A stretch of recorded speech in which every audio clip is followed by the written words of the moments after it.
হিসাব করে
पहले मेरी एक औलाद थी।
Good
afternoon, everyone, and welcome to the second series of webinar on career opportunities in agricultural higher education institutes.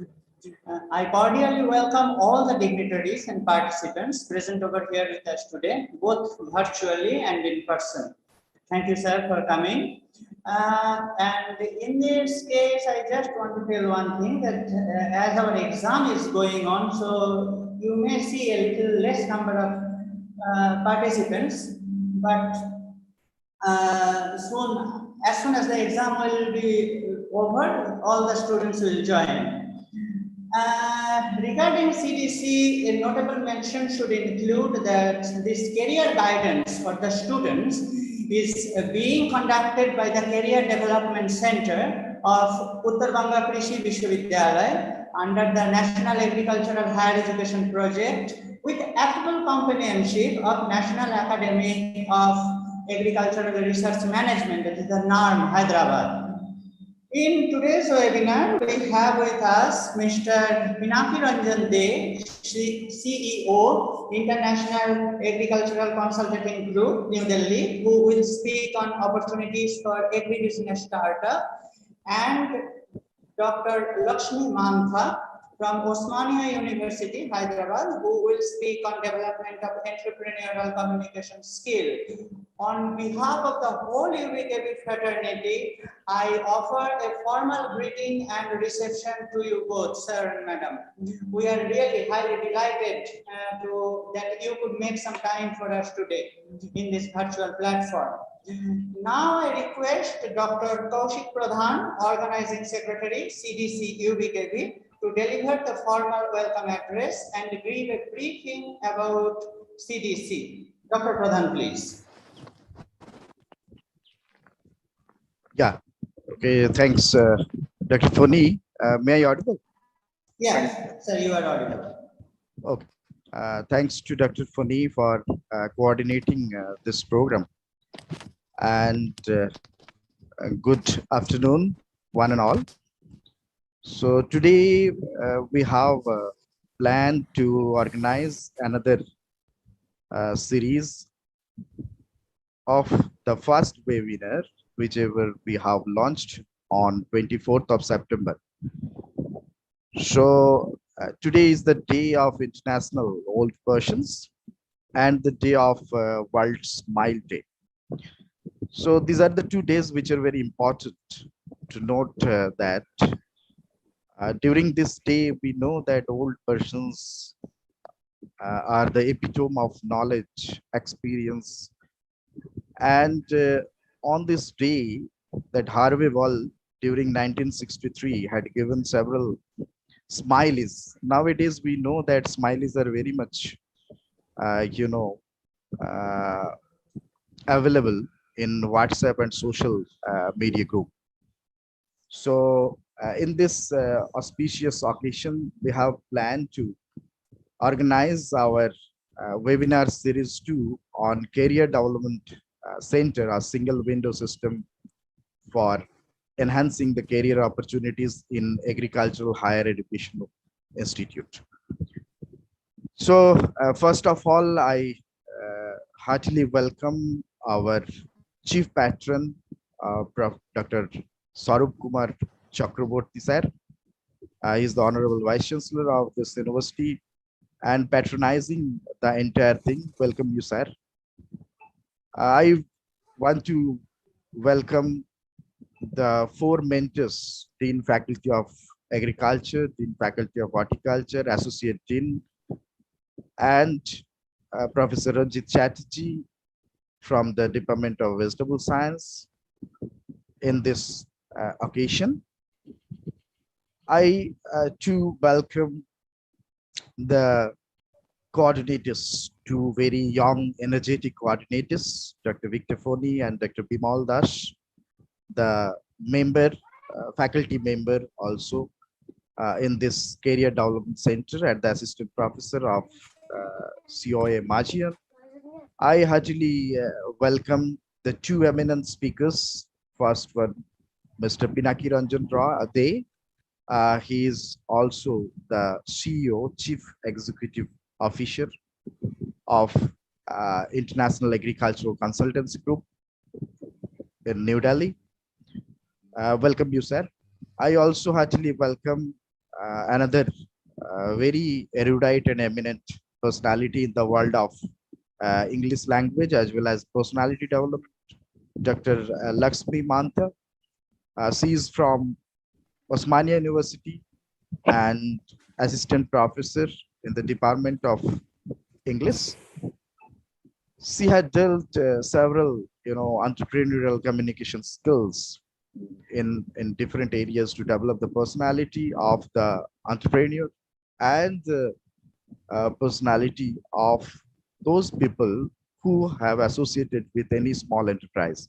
So welcome you, madam, to this Career Development Center webinar.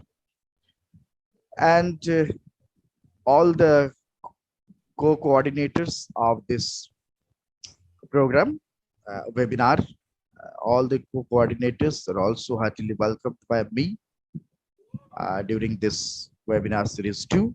And also I welcome to those participants who are present online as well as offline, and also all the participants outside of our university across India and accessing our webinar through YouTube live streaming.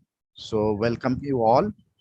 And also I welcome the media partners and the YouTube live streaming channel, Uttar Bongo Sangbad, and other media associates who are accessing our webinar online and offline. So welcome you all, sir, once again to our one-day webinar series 2. So I also very much delighted to organize this webinar series 2 on Career Development Center. We thought of that this webinar would be on the thematic area of entrepreneurship development, and in this perspective we got two eminent personalities who will deliver their that deliberation as well as share their experiences in this particular theme, that is entrepreneurship development among the agri graduates, and how they can develop their career through entrepreneurship development and developing their small enterprises. So this is all about our webinar. And if I talk about that Career Development Center, so Career Development Center is an umbrella where we want to accommodate all sorts of activities which can develop the students holistically.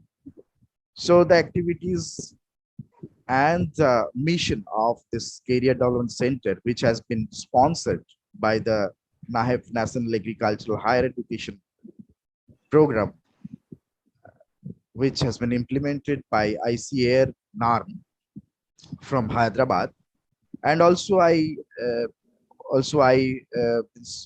show my regards to the ICAR NARM for selecting this Uttar Bango Krishi Vishwavidyalaya as one of the recipient of this Career Development Center among the 74 universities.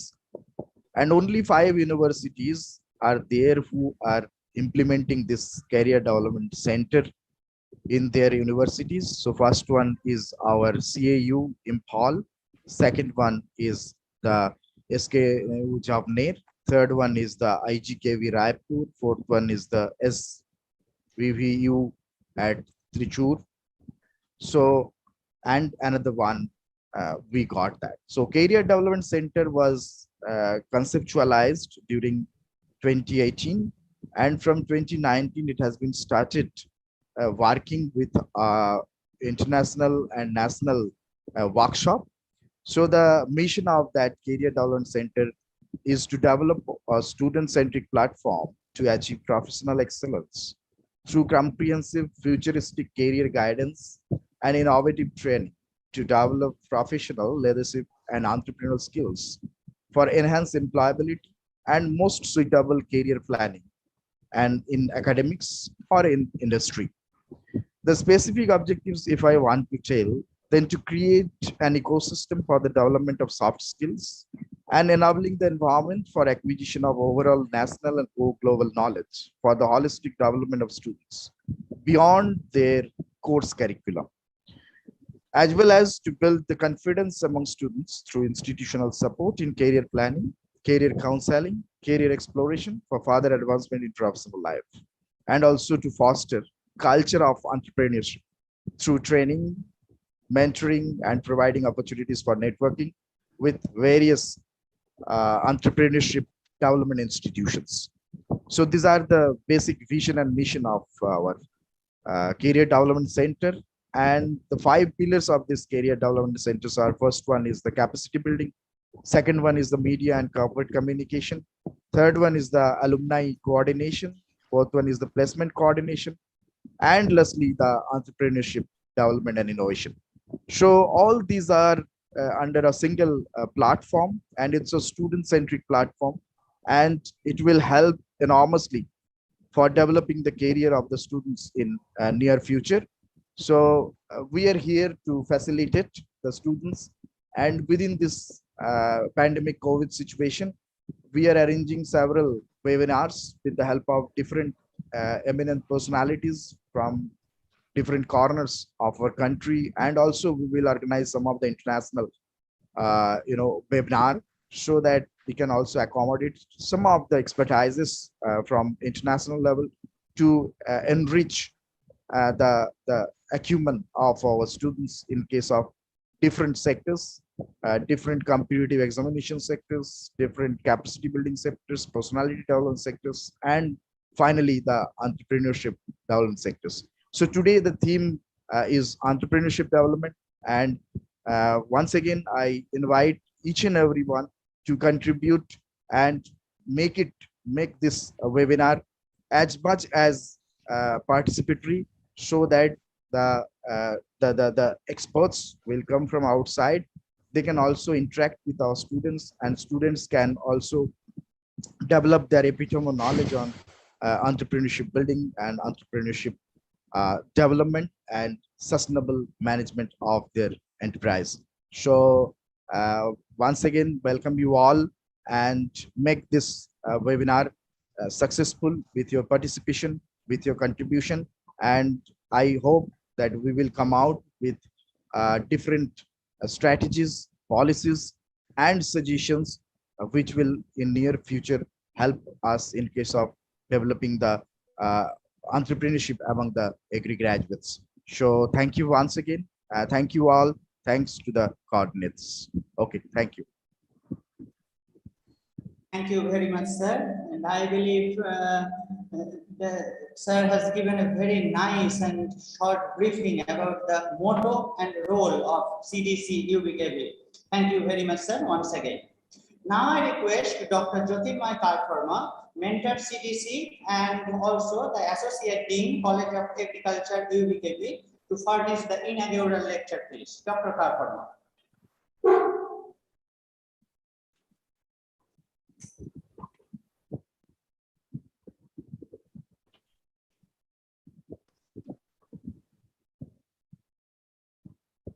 Very good afternoon to one and all.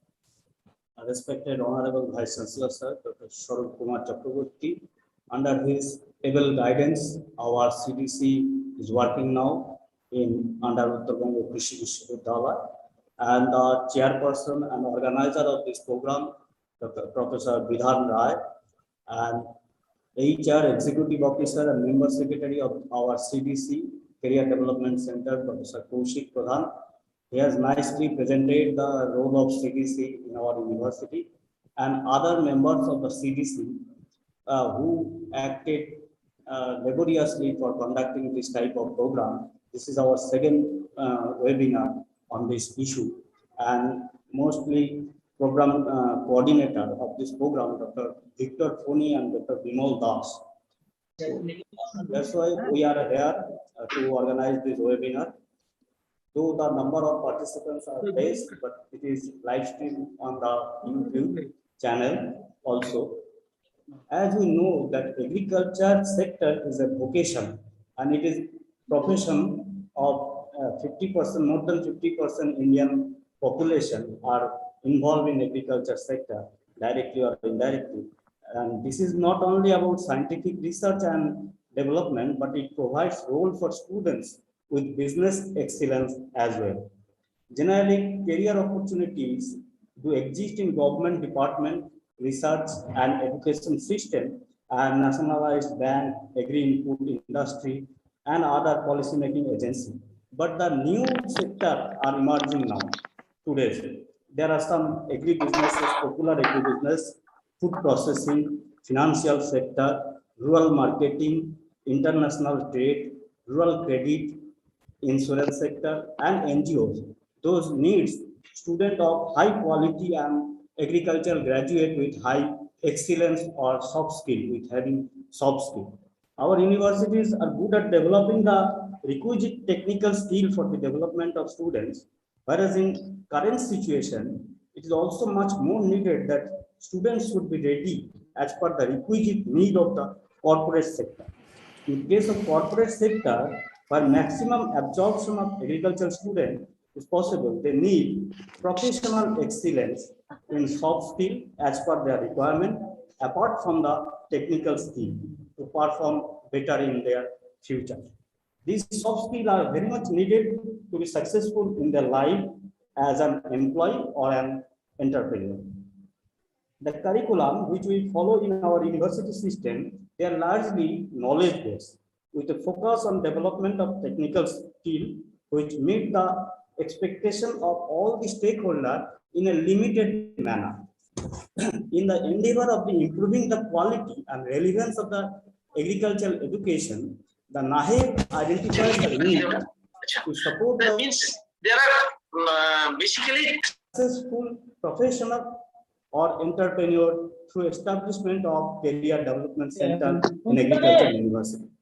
The project team of ICR now deserves special thanks who has taken this innovative initiative, and through their intensive monitoring and guidance, our university career development center is working, and it become an important entity of the university system.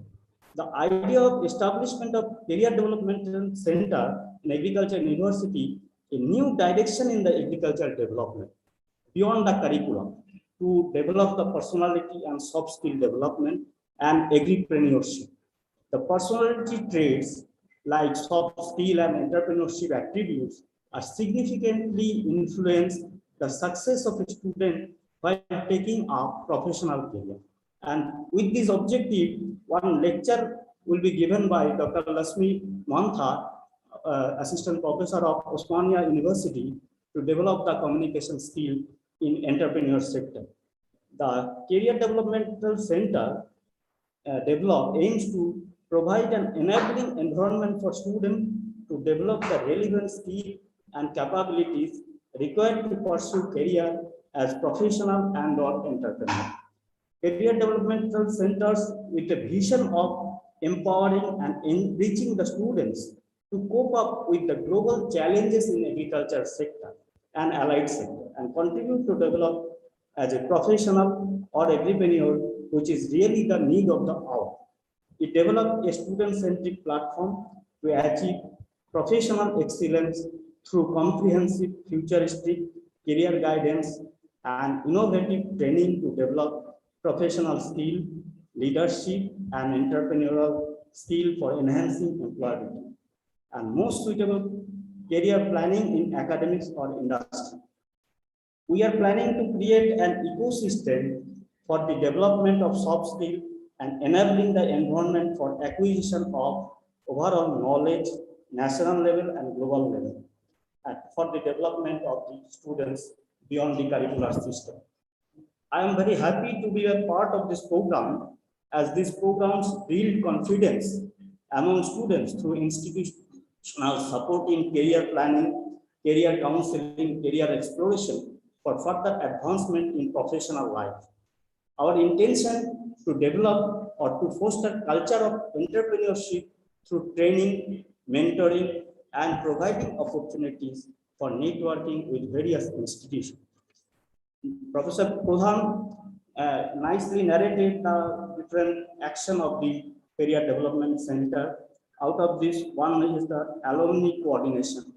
Our alumni base of our university is very strong, and our alumni are also very keen to serve their alma mater. Like one alumni, Mr. Pinaki Ranjan Dey, will deliver one lecture on opportunities of agribusiness startup. And another, the Career Development Center needs to support students to acquire soft skills such as communication skill, interview skill, teamwork, leadership skill, leading to the development of individuals' personality.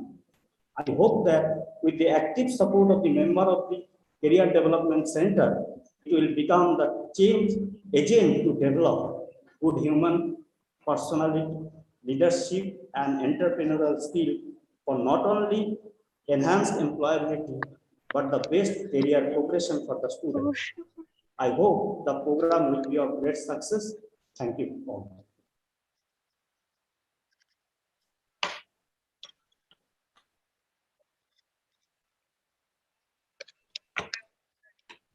Thank you very much, sir, for your kind and insightful words. Now, without wasting much time, I take the pleasure to introduce our first speaker of today's session, Mr. Pinaki Ranjan Dey.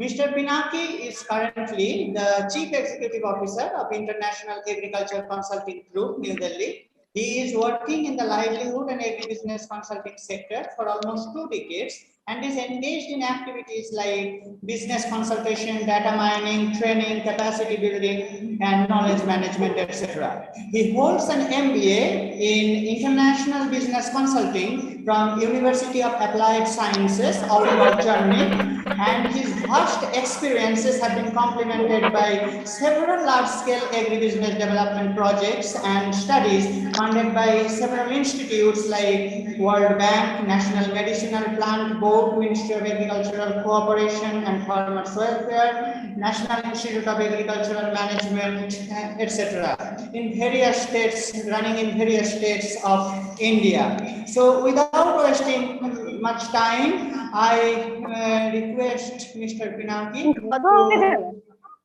join, please. Mr. Pinaki, the stage is yours, sir. Oh. Thank you. Thank you.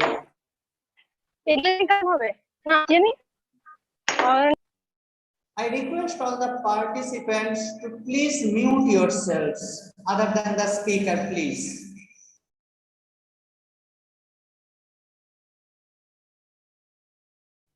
Good afternoon, all, and thank you, Dr. Roy, for the kind introduction. And thank you very much for the introductory session, which was, in fact, a very good utilization of time personally for me. I got an overview of the entire kind of,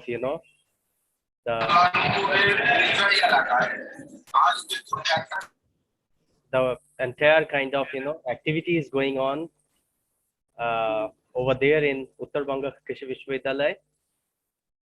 I express my humble regards to Honorable Vice Chancellor of Uttar Banga Krishi Vishwavidyalaya, Professor Chakrabarti, sir.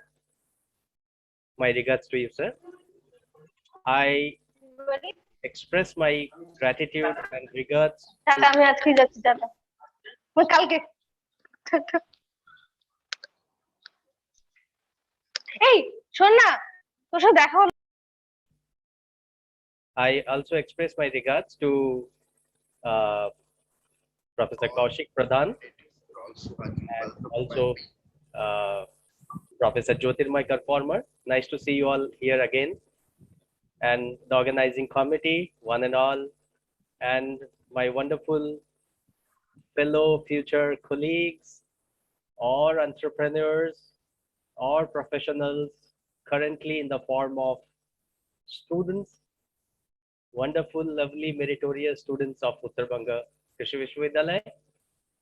It is a cradle that nurtures talent. It is a cradle that cares for talent. And it is a cradle for innovation. No doubt about it. Being my alma mater, I know and I'm grateful for the kind of mentoring that I had got long years back, of course, but still those memories are very fresh, and those mentoring has been still helping me personally in my career to be associated in any way, whether it is interacting on a personal basis or whether getting such a wonderful and humbling opportunity to be a part of such a fantastic session. It's like a blessing for me, because it's a way to serve my alma mater, my mother, and I'll be always grateful. Okay, so how do we go ahead from here? So the session is related to discussing or understanding about opportunities in agribusiness startups, right? And as during the initial introduction, as Professor Kaushik Pradhan was saying, like how the landscape, he was indicating at how the landscape has been changing over the years. When we were there, we used to think about government jobs, and then there were a few percentage of students who used to think about, okay, higher studies and going abroad. And then there were a few percentage of students who used to think about getting into the corporate sector. I was a bunch of those kind of crazy guys who thought of getting into the corporate sector. Okay, so the landscape has over the years further changed and has now become entrepreneurship oriented. That's why we are here. That's why these days we talk and we hear a lot about entrepreneurship in agribusiness, which was not there even a few decades back, and which is going to be more and more the thing in the coming years. Who knows, out of this participants over here who are now the students and the postgraduate students, some of you might become tomorrow's some of the well-known entrepreneurs. And also, as Professor Karpormar was like mentioning, the soft skill side is very important. And the industry has got a kind of for long years the industry used to think that we are not getting employable graduates for whatever reason. I personally believe agriculture is a techno-commercial kind of a stream where the technical knowledge is very important. So from that aspect, the contribution of the SIUs or the Central Agricultural Universities are immense and cannot be undermined in any way. Rather, we should be grateful for the technical excellence that it imparts in the students, because agriculture, anything you do in agriculture is techno-commercial. We learn what not. We learn genetics and plant breeding. The other day I was sharing with one of my colleague in Mumbai that there are about 14 or how many subjects, right from agriculture, engineering to genetics and plant breeding, horticulture, agronomy, and entomology, plant pathology, extension, and economics, which are amazing subjects. And such is the diversity of agriculture education. Along with that, of course, the soft skills. And I'm very happy to see that today, one of the very important and one of the key success factor for being an entrepreneur or a successful professional or whatever is, if we say three things are required, those three things are: first is communication, second is communication, and third is communication, if I may put it in that way. And I'm very happy to see that today we have another session which is really important and is going to help a lot to the students and whoever wants to be an entrepreneur or a successful professional, about communication skills. And communication is very, very important. So, and I'm really happy and honored to be a part of this session where an eminent speaker, Madam Lakshmi Manthaji, Dr. Lakshmi Manthaji, she would be delivering her session. So let us get into, I don't call it a presentation, let us get into a interaction on trying to understand and know something about, a little bit about, or around agriculture and agribusiness startups. What is this called? What is this actually? Is it something really stupid, or is it something really dangerous, or what? Or is it really something that has the potential to touch millions of lives?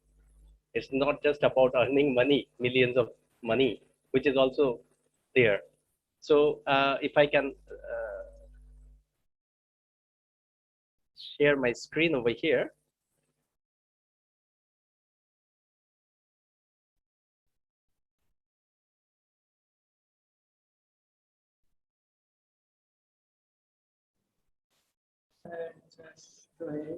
So is my screen visible? Yes, sir.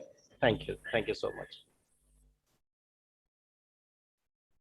And is it on the display mode, on the presentation mode? Yes, it is on the display mode. Thank you. And but it is, I think, slide number 18 at the first. Yes, I'll get back. Okay, from here you will start. I'll get back to the first slide. I was just checking up the settings, and thank you for this. And yes. my voice is also audible after in getting into the presentation mode. Yeah. Thank you very much. So not to take more time about myself, I am still the humble student of it used to be BCKV at our time, Vidhanchal Krishi Vishwavidyalaya. I was there in the North Bengal campus, which is now the Uttar Banga Krishi Vishwavidyalaya. So a son does not introduce before his mother. So I'm Pinaki Ranjande, and I'm a student. I used to be a student of BCKV. Okay, so the discussion flow. So the flow of discussion can be anything, It can be boring, it can be interesting, it can give you insights, but what is that we are trying to do? Is it really, we are trying to come out with some solutions, or with some kind of policy recommendations? No, this is something about entrepreneurship, to know about startups. But why do we want to know about startups? Unless because we are a bit interested to become entrepreneurs ourselves into the agribusiness sector. So resetting the mind in some way or the other is what we might be all looking into. That's very important. The way we think, the way we perceive the things, the way we accustom ourselves to changing situations are what sets the, context or even discussing about, entrepreneurship in agribusiness. The context is very important because when I go along with this in the presentations, our approach or our intention is actually to try to uh, try to relate our thoughts in everything and anything that we see here or around us towards our ultimate goal. If we are thinking about setting up an agribusiness startup, the context is very important to be understood and to be realized, and then to be mapped into a kind of solutions that we are trying to develop. And those are business solutions. Those are business solutions, right? And business solutions doesn't mean that it only needs to be a greedy approach, or it only means a bad word about profit. No, business solutions can mean a lot to millions of people. Business solutions can touch millions of lives. A business solution like online meeting platforms like this has enabled life a lot. It's not about just earning money, which is also there. So the context, slowly through a funnel approach, if we can get down to the kind of, the ultimate objective of how the agribusiness startup scenario is existing now in and around us, like, can we understand about the land owned by agribusiness companies? I'm talking about only the agribusiness companies in terms of million hectares. Numbers like 11.5, 14.8, and 5.5, and then the food crops over here. How does this relate to a kind of a business situation or a business solution? Non-food crops, 11.5 million hectares. Multiple use crops, 11.8 million hectares. 3.3 are food crops and flex crops. Flex crops are like, the biofuel, the flexible crops. This is a situation for us to see, and not just to see in terms of the numbers. Can we relate it to some sort of business idea from here? So everything we speak about, can we relate about some innovation, relate to any possible innovation in the future, which can give solutions or can further increase the efficiency? The average farm size in global context is, you can see here, and Asia, including India. Of course, when we come to India, we'll have a different scenario, which we will see in later slides. It's like 1.06 hectare, whereas North America or the Americas, it's more than 50 hectares. So their business solutions, their innovations would be of a different nature. We need to customize our innovations, or we can't customize innovation, sorry, but we need to innovate the things in a way that is contextual to our situations. We talk about gender equity. Can we see the status of participation of women farmers in different regions in the world? Does it have anything to do with devising a kind of a business solution? We are talking about gender equity. We will talk about the sustainable development goals also, which makes a lot of sense for agribusiness startups. But can we see the participation of women across different continent or across different geographies? Does it make sense to have more women farmers participate in agriculture sector?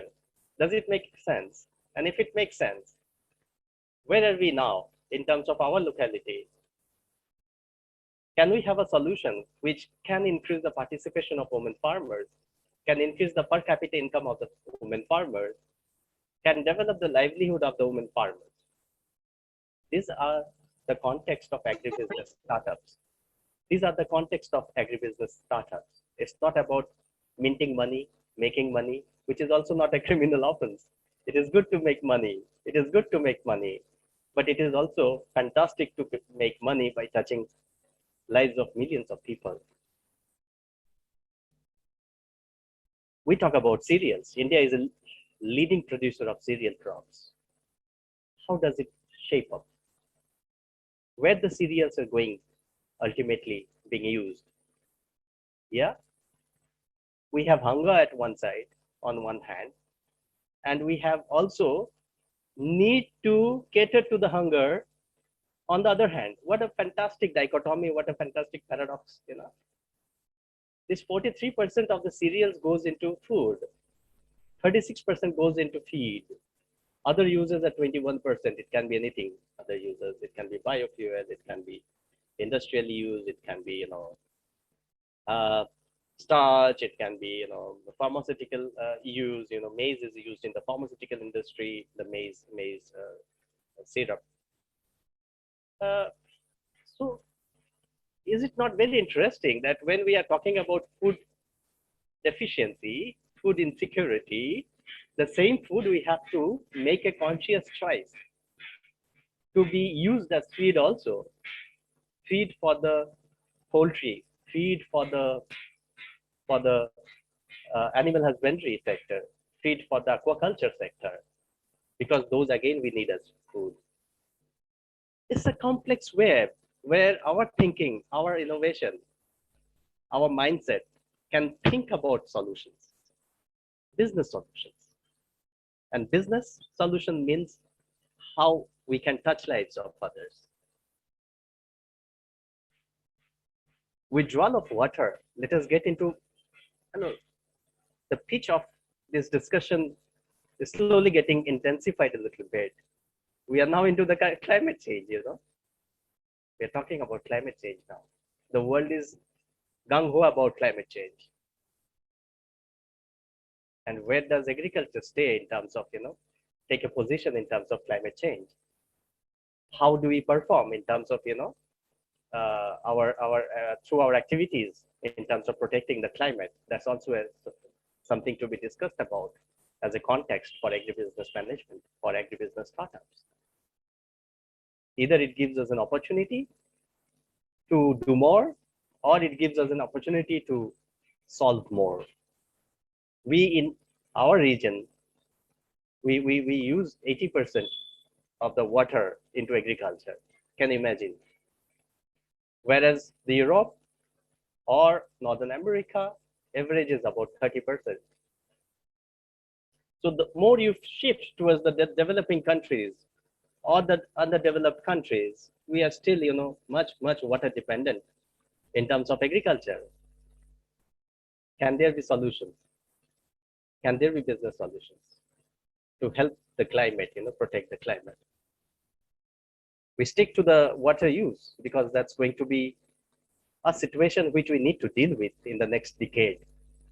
Seriously speaking, if we don't deal with it, we might end up, human civilization might end up in a great jeopardy.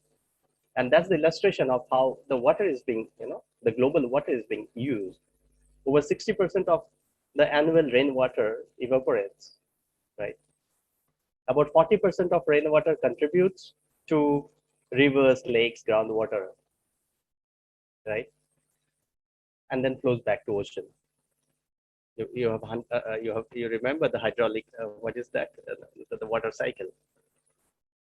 Okay, out of that, the blue water withdrawal is about 9% of the total water users, and 70% of this is actually used in irrigation. The remaining goes to industry and households, and so we talk about agriculture sector, and we are one of the largest consumer of water, particularly the more we come towards geographies like ours. We have other solutions also to think about in terms of agriculture sector, and each of these can be related to an agribusiness solution. Agriculture is actually 20%, 24% of the contributor of total greenhouse gases. We cannot ignore this. And at the same time, we cannot stop agriculture also. You can stop a factory for the time being. You cannot stop agriculture. A pandemic happens, the entire world can go into lockdown, but the fields keeps on producing crops, the food crops. We need food. We need food to survive. You cannot stop agriculture from stopping even for a day. It's a factory that goes on and goes on. It started from the dawn of our civilization, human civilization, and it will continue even after human civilization, because all living creatures need food. And how the different aspects or different areas of agriculture is contributing to the greenhouse. Let us not go by the numbers. Numbers are there everywhere. You can get it. Let us try. Today's one of the biggest opportunity of today's world, as I say to everywhere and wherever I interact, is plethora of information. There's no dearth of information. Google Baba is there, right? So there is no dearth of information. Problem is, how do we relate the information? Problem is how, or the question is how we synthesize those information. How we take an informed decision out of that. How we relate the information to a possible solution. So idea about this context setting is that, can we really align our thoughts? Can we align our innovative mindset to different information that we are coming across? You don't need a presentation to give you information. You need something which can channelize your thoughts, can streamline your thoughts. So this is the situation where the enteric fermentation from the animal husbandry sector or the meat sector is almost 20-60 million tons of CO2 equivalents. We need that. It's a trade between food and polluting the environment. And we humans are doing it, right? Synthetic fertilizer, 731, manure left in pastures. I see different social media posts, and I'm very happy to see even Uttar Bangladesh UBKV doing its bit in educating the farmers about not burning crop residues, right? But can that be again someone out of the students, meritorious students? Can a business solution can be devised where a sustainable way of approaching this problem can be arrived at? Okay.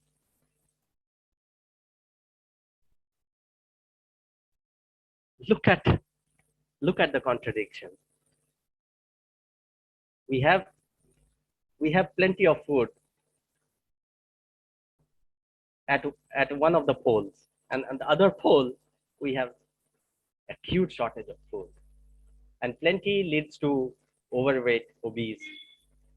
Shortage leads to undernourished, micronutrient deficient situation. And 90%, 98% of these are people around us, around our geography, are into the kind of, developing or underdeveloped countries.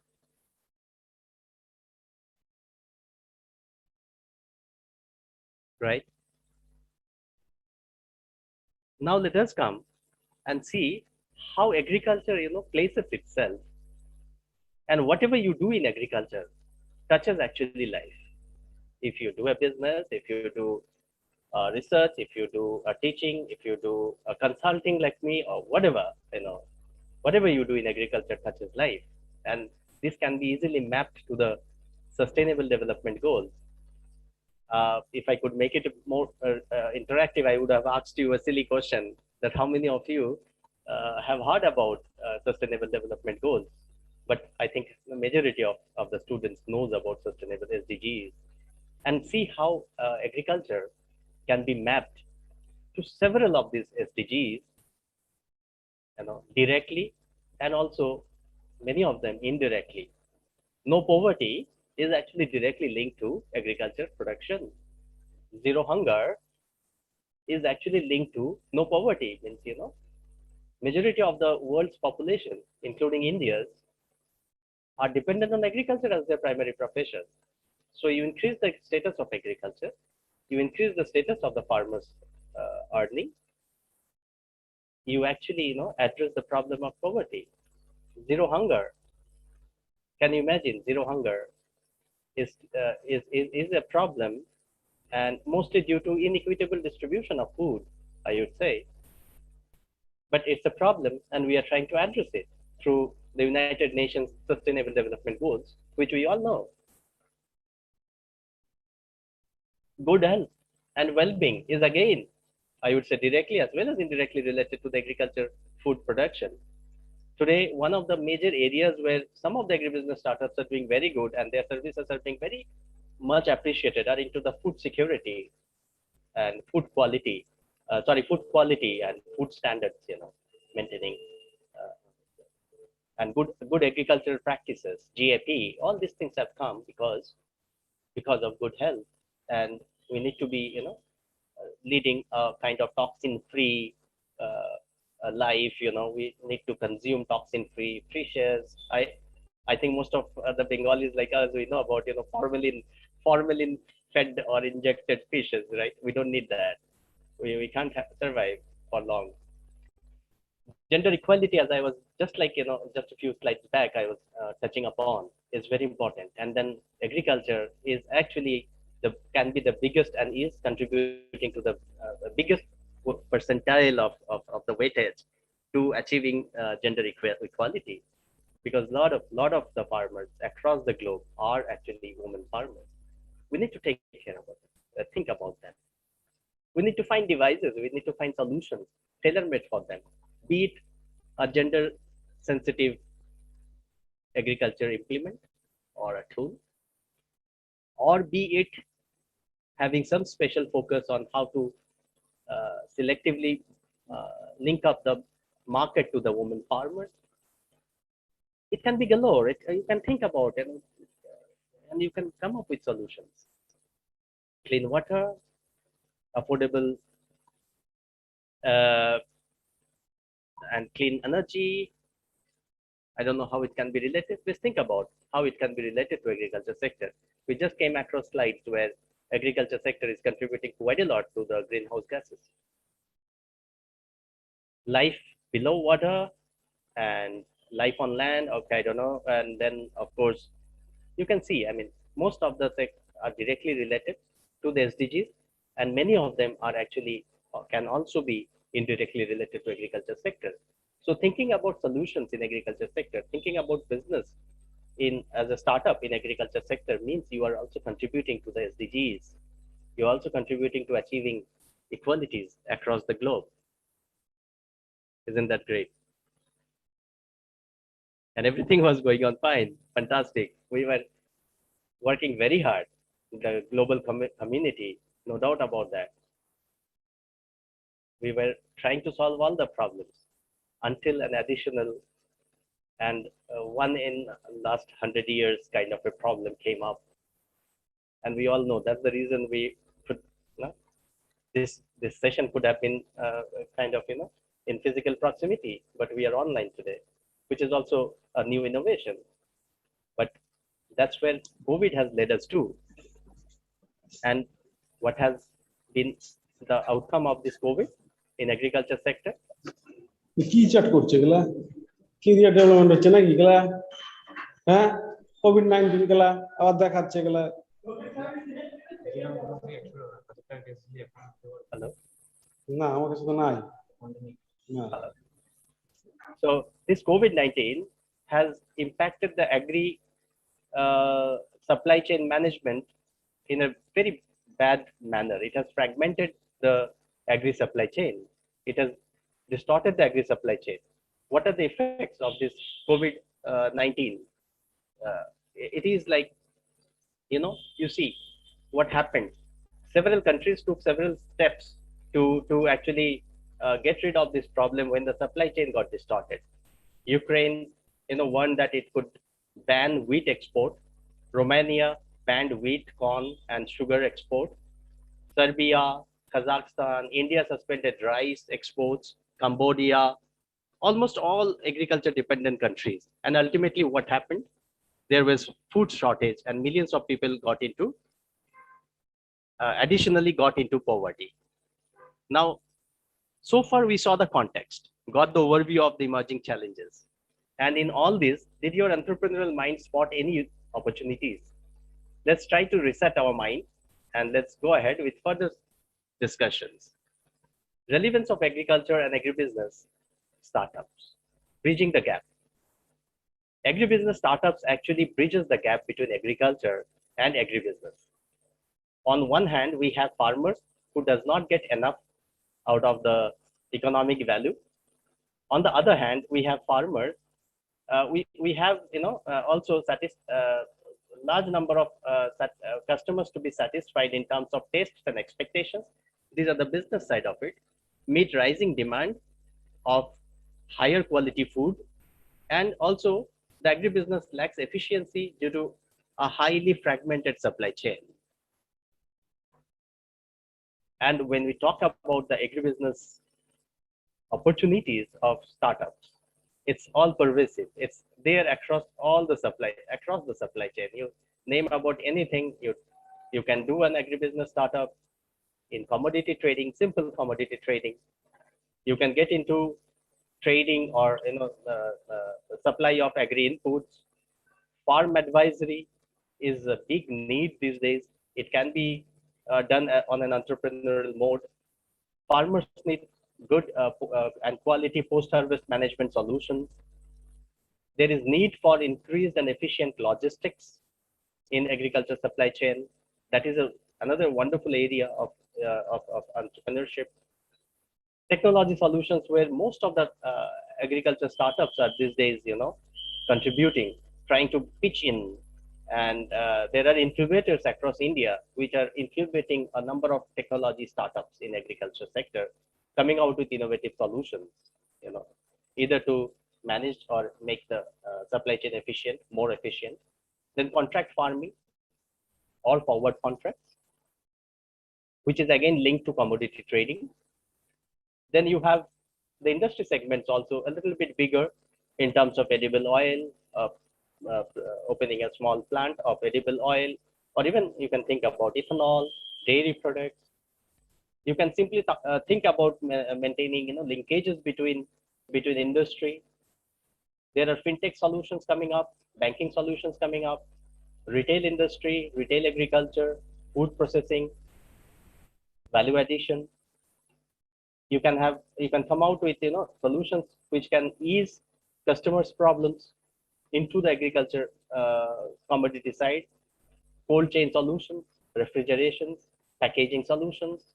Packaging in the future years is going to actually be very, very important, because packaging and cold chain are very important to reduce food waste.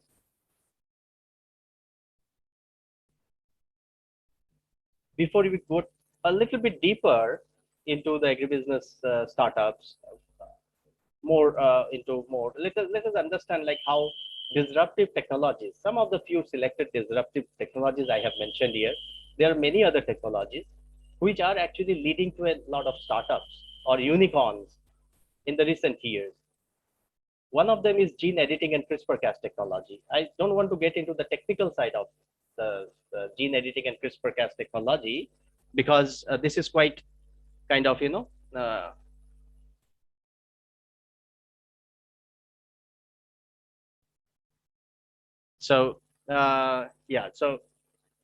just if I can say hi to Udayji. Thank you, Udayji, for being there with us. Our pleasure. Thank you so much. Thank you so much. So it's like Udayji is actually the CEO of national level agribusiness business incubator in Mumbai, based near Mumbai. Atal Incubation. Thank you. Thanks a lot. Thanks for please continue. Please continue, sir. So genetic editing, CRISPR-Cas technology. Let's not get into the technical details of it. This is a process through which you devise gene editing, and there are certain solutions that has been developed through it. Oil-rich strain of algae that could be turned into fuel. Why do we know? Trying to understand this, because it is important to understand these technologies, these innovations can be in licensed. We call it in licensing. You know, you can license it, and you can start your own solutions tailor made for across your around your ecosystem to provide solutions to the farmers or provide innovation. Disease resistant wheat variety has been developed through this, and it has been commercialized also. So everything that is there, it's in terms of technology, it's important to know about the technology and the context, and also about the COVID and all, because every problem leads to a solution, and it can be a business solution. CRISPR-Cas and gene editing technology can actually, has also helped us to develop mushroom, which is resistant to browning. We see the mushroom in agriculture in the market, which deteriorates in quality after you keep it for about 2 days or 3 days. It turns brown, but this delays the browning process. And talk about banana, the world is going crazy because of only one disease. That's the fusarium wilt. I think the pathologists of the universities, they would know better than me how this is a dreaded disease, and it's threatening to actually wipe out the banana cultivation across America. And CRISPR-Cas technology has actually helped in developing disease-resistant banana varieties, which can again be commercialized through agriculture business setups. Either you in-license the technology, or you provide this kind of disease-resistant germplasms or the saplings to the farmers, whatever way it is. But actually, this makes sense for commercialization. Major works are going on in India, and you can contact anybody who wants to set up a kind of agribusiness related to the technology solutions. Can contact institutions like IARI, who are doing already research in these areas. Major companies who have actually commercialized this technology are Chromatine, KWS. It's a German-based agri-technology company. Synthetic Genomics has commercialized this gene editing in agriculture sector very well. Tropic Biosciences, Plant Arg Bio, Danziger Innovations. Other than CRISPR-Cas, of course, everybody is talking about agri-techs, and agribusiness startups are coming up in areas of agribots, sensors in agriculture sector. Agribots or agriculture robots are performing agriculture operations autonomously. Autonomous agribots can achieve ultra high precision placement of seeds.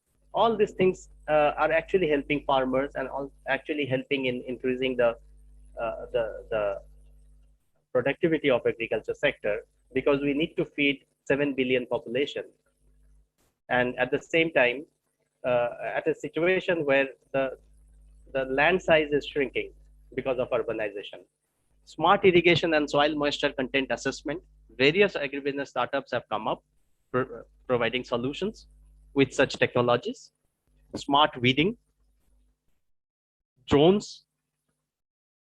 Commercialized drones are used in pesticide spraying, crop monitoring, remote sensing, precision agriculture monitoring, plant spotting drones, useful to protect soil, including our society from the effects of climate change. And a day is not far off when, like we have tractor providers, there will be drone providers, to the farmers. Those days are not far off. It's just how we are able to think now or not able to think now. Certain things which our mind is not ready at this point of time to take up, we'll find a bit confusing. But these confusions actually settle down in future when this becomes a norm. There are several startups coming up with data analytics solutions. There are several analytics companies providing data analytics, and also it's helping the retail sector, from customer intelligence or predicting customer behavior to up to even how much should you actually, keep your stocks in a retail store? It's very important because it helps in reduction of food wastage. It helps in reduction of food wastage. Almost like 30% of the food produced is getting wasted. So that's the solution to this problem. Application of machine learning. We all know with these days are of machine learning and artificial intelligence. So we are already into the process of resetting our mind, isn't it? Right? But let's we ignite a little bit to know. We have to ignite the mind a little bit. It seems it's very clear that it's not still ignited. Not because we are not ready or we are not capable to ignite our mind towards agribusiness startups, but maybe we need to understand a little bit more about the amazing aspects, some amazing agri-tech innovations that has been commercialized. So agriculture artificial intelligence company FarmWave has developed an AI-based tool which enables a farmer to identify plant pathogens, and they are marketing it. They are commercializing this solution in millions of dollars. TensorFlow is an open source machine learning software. You, me, anybody can use it and develop a device from it. And using this, Hart Dairy Farm has developed and implemented a machine learning application using TensorFlow for tracking their livestock. It makes sense. You can offer this kind of solutions to the local dairy farmers who can actually keep to the local commercial dairy farmers who can keep tracking their livestock, both in terms of health and whereabouts and how much feeding they are taking, plan accordingly the operating costs or the working capital, the requirement of feed stocks to be kept, everything like this. Again, a US-based herd dog company, Herd Dog, has developed a smart herd monitoring tool. Can't we approach them and try to have the license of that tool and offer it to our farmers as a solution? There is an app developed by Farmstead's Fresh AI. It's called Fresh AI app, which is all AI powered, and it's again related to food waste reduction. Can you imagine the food that gets, as I said, almost like 30% in terms of fresh vegetables and fruits once it starts moving from the farm gate and it reaches the ultimate customer. So you reduce food waste, you help in reduction of food waste, means actually you are actually adding to the food security of the world. Hello Tractor, it's a Nigeria-based startup. Is providing tractors which can be controlled by the provider from his place, and the tractor does its work. Machine learning based proprietary see and spray technology or Blue River technology. It sees and it then sprays, which reduces wastage. Then smart solutions from Farmers Edge combines on-farm hardware, easy to use software, digital agronomy, AI-driven analytics to provide everything that a grower needs to get value from farm data, manage risks, and maximize returns. These are solutions that has been commercialized. How is it in our country now then? Currently, India has given birth to more than actually, by this year, it's a 2000 year data, 450 agri-tech startups, and is reported to grow by 25% every year. The whole attention of the investors are into agribusiness startups actually. There are a lot of funding agencies which never even 10 years back didn't think about investing in agriculture. They are now looking towards agriculture sector. Agribusiness startups in India have received a cumulative investment funding of almost more than $530 million as of April 2020. Despite the strong investment activity in all these activities are going on, still we are just at the tip of the iceberg. We have not been able to saturate even 1% of what is needed.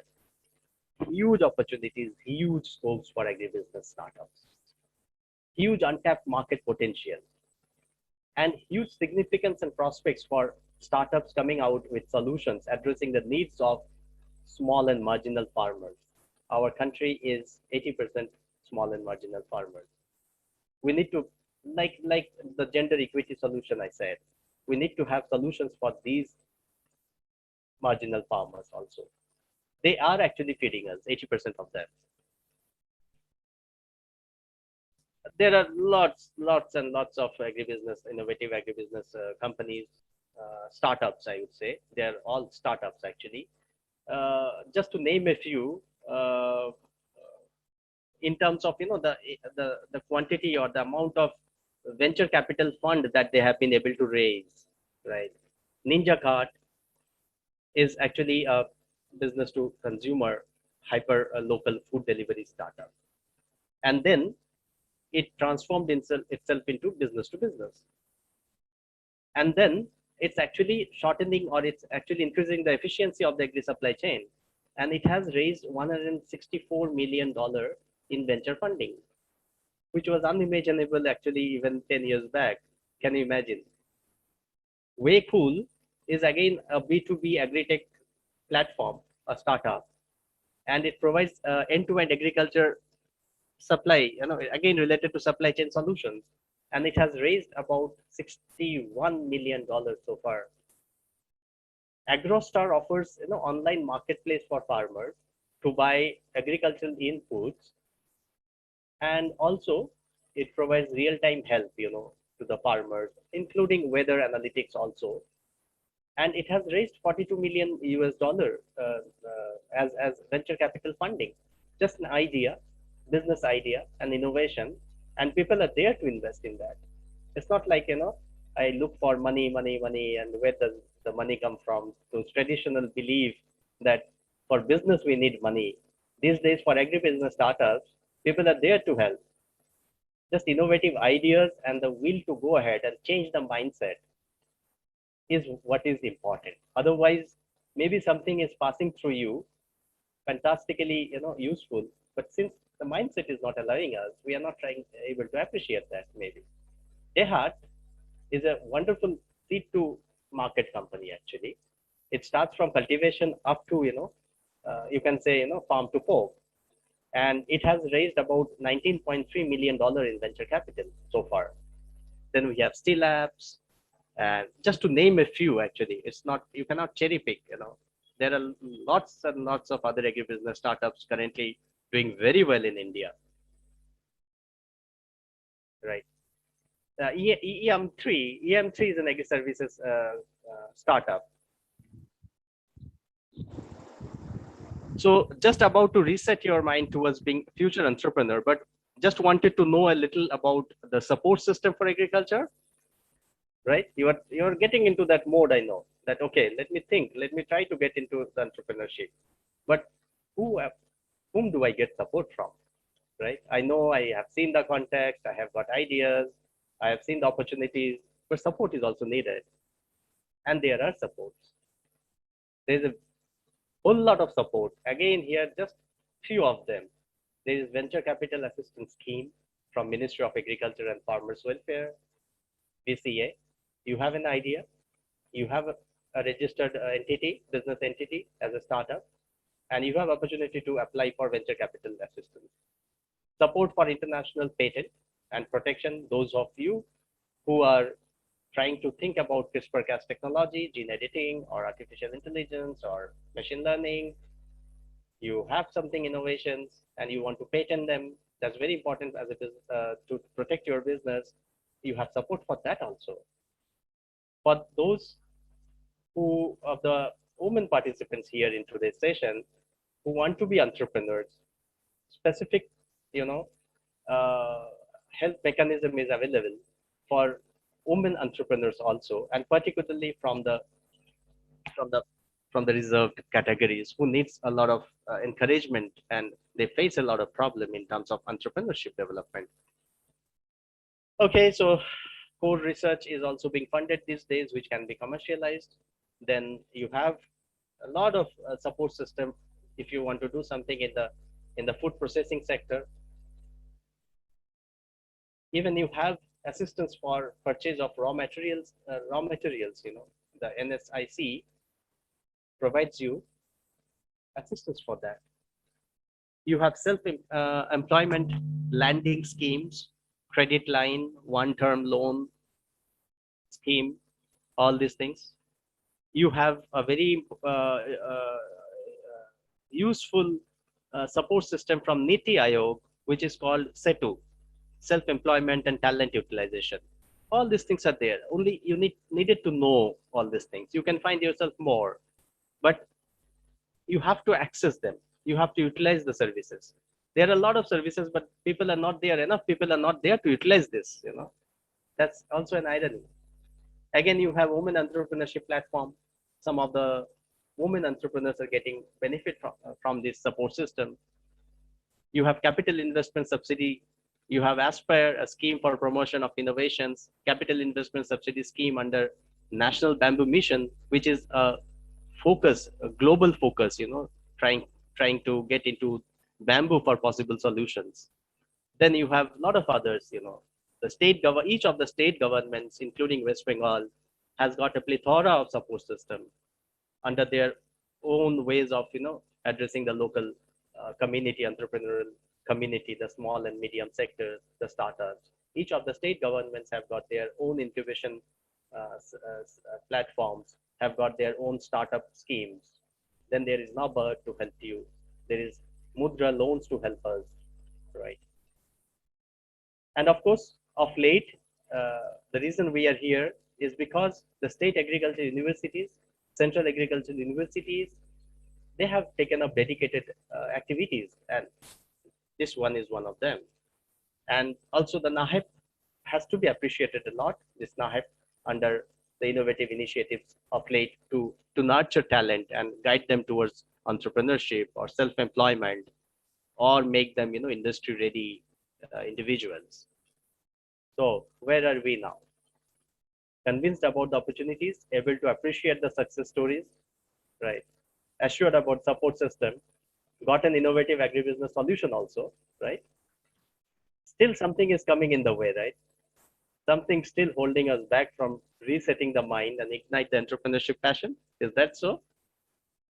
It is our mindset, actually. Sometimes, it plays tricks with us.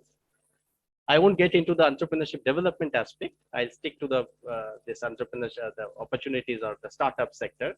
But again, it remains incomplete if we don't talk about the mindset that we need. The entrepreneurial mindset needs to communicate. And I know the next session would be dealing with this, and it would be wonderful to be learning about the art of communication in business. Set up realistic and quantifiable and time-bound goals. Every day is a little bit better, This I took from Germany when I was there, They used to say, jeden Tag ein bisschen besser, means every day a little bit better. So let us be a little bit better every day. We don't need to do great things every day. Find a mentor, which is very important.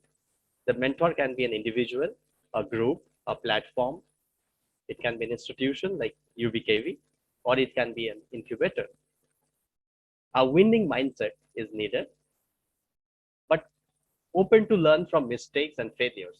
Let's not mind about failures, Then we don't learn. Not getting intimidated by risks. Where is not risk? Even jobs, full-time jobs has got their own risk. You get transferred here, you get transferred there, whatnot. Have basic financial knowledge. It is very important, and I think a day will come when the state agriculture universities and the central agriculture universities will also include a bit of finance into the non-finance aspect. And above everything, the entrepreneurs are dreamers, actually. So dream is not what you see in the sleep, but dream is something which does not let you sleep. And as Kobi Guru said, you just can't cross the sea just merely staring at the water. And Mandela had said, a winner is a dreamer who never gives up. So never give up dreaming, but don't sleep while you dream. And of course, an agribusiness startup, like any other entrepreneurship, decide on what you know, what is the solution you have, take it up, think of it, dream of it, work towards it, and you will achieve success. And at the end, let's not forget to take inspiration from those millions of our farmers who are actually the agribusiness entrepreneurs, right? They take up risks in their own way. They fight with uncertainties. They have dreams. They produce. They earn, and they manage with business, knowingly or unknowingly. They do it every day. Let us take inspiration from them. So I think we can discuss now, or I would be very happy to pass it on to my next speaker. Important is, soch ko badlo. Thank you very much.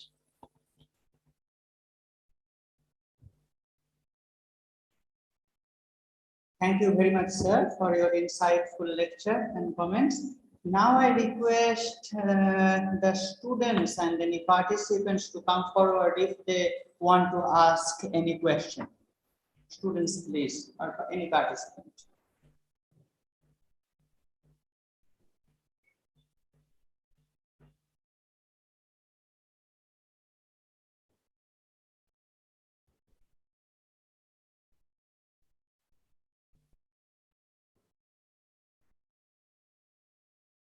Any participant, please, if they want to ask any question.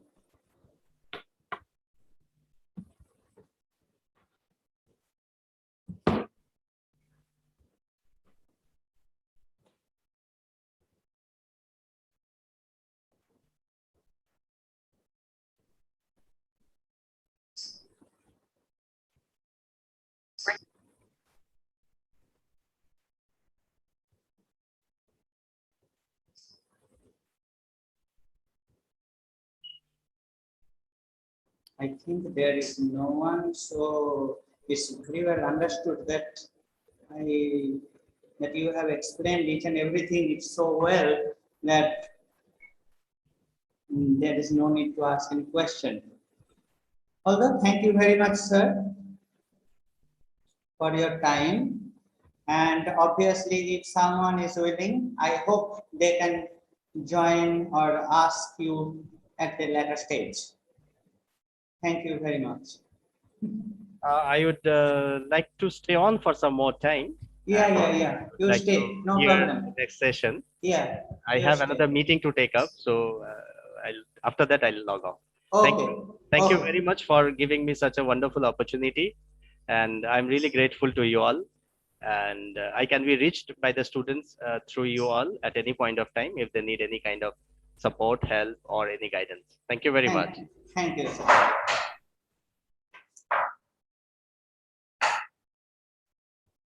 Now I would like to introduce our second speaker, Dr. Lakshmi Mantha. Dr. Mantha is currently Assistant Professor, Department of English, University College of Engineering, Osmania University, Hyderabad. She holds immense proficiencies in English language and soft skill consultancy in personality enhancement and grooming, public speaking, presentation skill, communication skills, etc. She was also appointed as a rater for testing English language proficiency of the pilots by the Director General of Civil Aviation, Government of India. She is also a certified professional trainer in design and felicitation of experimental learning from International Institute of Professional Excellence, Canada, and received several awards of international repute. So I think it will certainly take a very long time to read out the illustrious biodata of the speaker. So without extending my briefing, I am offering the stage directly to her. Dr. Mantha, please. Yeah, thank you. Thank you so much for introducing me. My voice is clear, right? Yes, ma'am, your voice is clear, but your video is not coming, I suppose. It's not coming. You can't see me? My video is on. Okay, ma'am. Yeah. Visible. Okay, good afternoon, participants. Today, I'm going to deal with entrepreneurship and communication related to entrepreneurship. So, let me start by sharing my screen.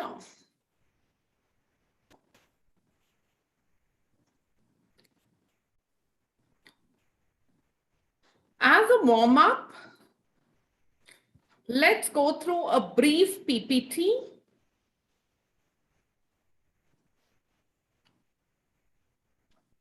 The question is popping up over there.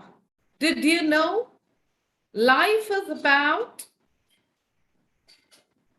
creating values, taking calculated risks, listening to your heart, and realizing your aspirations? All these statements are related to entrepreneurship.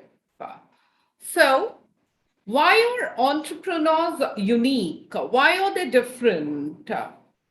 The answer lies here. Some define their lives. You can see the images on the screen, those who change the world. Some change the world. You can see there all the figures, all the pictures over there are known to all of you. Some change their country. You can see there how these people brought industrial revolution. Somewhere in school, they became entrepreneurs. You can see there he's Anshul, 13. He does his homework regularly, but he's the CEO of Elemento.com. Somewhere in college, when they started their entrepreneurship journey, we all know about Mark Zuckerberg, hangs out with girlfriends, does everything like a normal human being, but CEO of Facebook. Some sold garbage, still became millionaires. Sasky, he is a CEO of TerraCycle, and some started at home. You can see here, Gerard, he started at home and he is the CEO of United Bank Card. Some saved lives. And Elizabeth Holmes, she's the CEO of Theranos. And if you really want to join the elite league of entrepreneurs, you need to keep your eyes and ears open. What does that mean?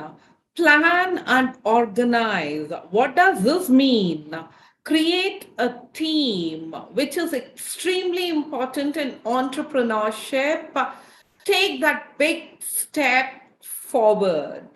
When we say that, the critical ingredient is getting off your routine and doing something very different.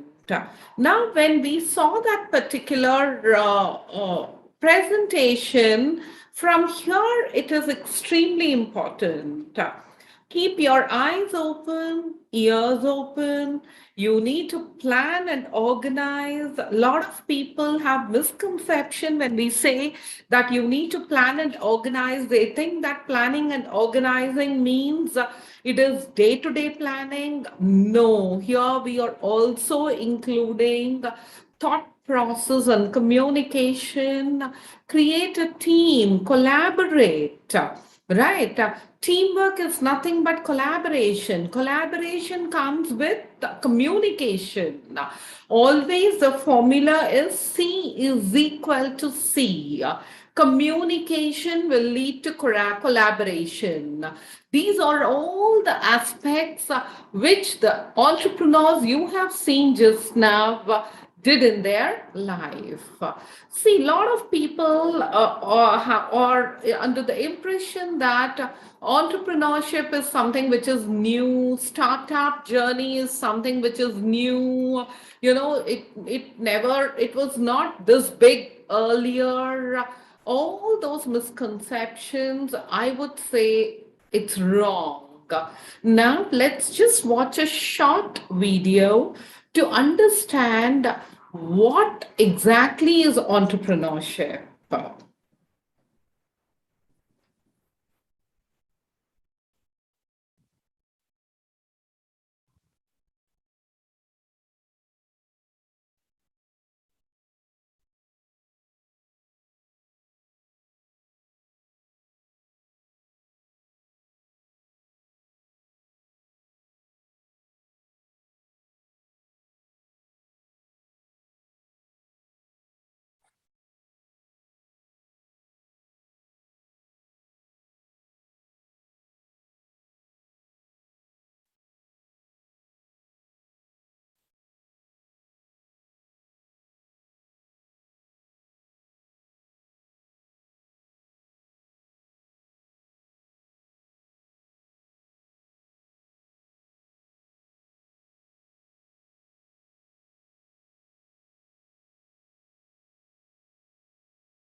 Now, coming to that particular video you have seen, past, present, and future, you will have these words: pain, depression, recession. These words are were there, are there, and definitely will be there even in future. But what is entrepreneurship? Out of all these, you should come above all these and then find your opportunity, and you need to establish yourself. That is what is entrepreneurship. A lot of people will give a lot of reasons saying that this is not the right time, this is not the time, this is not the situation, right situation to start the journey. But if you see, no one waited for the right time. They grabbed the opportunity and they started their journey. As they went by, they really changed the world, the perception, everything changed as they went by. Now, when we are talking about all these things, in entrepreneurship, the main thing, of course, it is risk is one thing, money is one thing, manpower is one thing. These are all the things which are involved. But ultimately, for all that, what we are talking about, the main link is communication. How well you're able to communicate with your co-workers, with your partners, with your customers, with your clients, with the channels, what we are talking about, horizontal channel, vertical channel, how we are able to communicate, intercommunication within the department, there are a lot of angles involved in it. Ultimately, communication plays a pivotal role, and it is a connecting factor for success when it comes to entrepreneurship. Right? How well you're able to communicate with people around you. What are the different ways you're using, and what exactly are the techniques what you have to use? When we talk about communication, ultimately what exactly is business? When we talk about business, it is nothing but persuading other person. How do you persuade someone? You need to convince them. Whether you're giving a product, whether you're giving a service, whatever you're trying to sell, ultimately you need to convince the other person to buy that. We are not here for charity. When we are talking about entrepreneurship, it is all about economics. It's all about doing business. So how do you convince? What are the techniques you're using? And what exactly are persuasion techniques? When we talk about what exactly is persuasion, that is the main, I would say, the foundation for your communication. So let's see what exactly is persuasion. You all with me?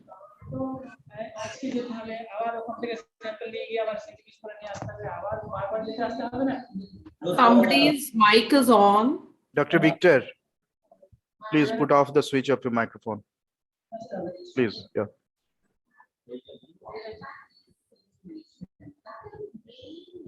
It's Dr. Jayant. Dr. Jayant, can you hear me?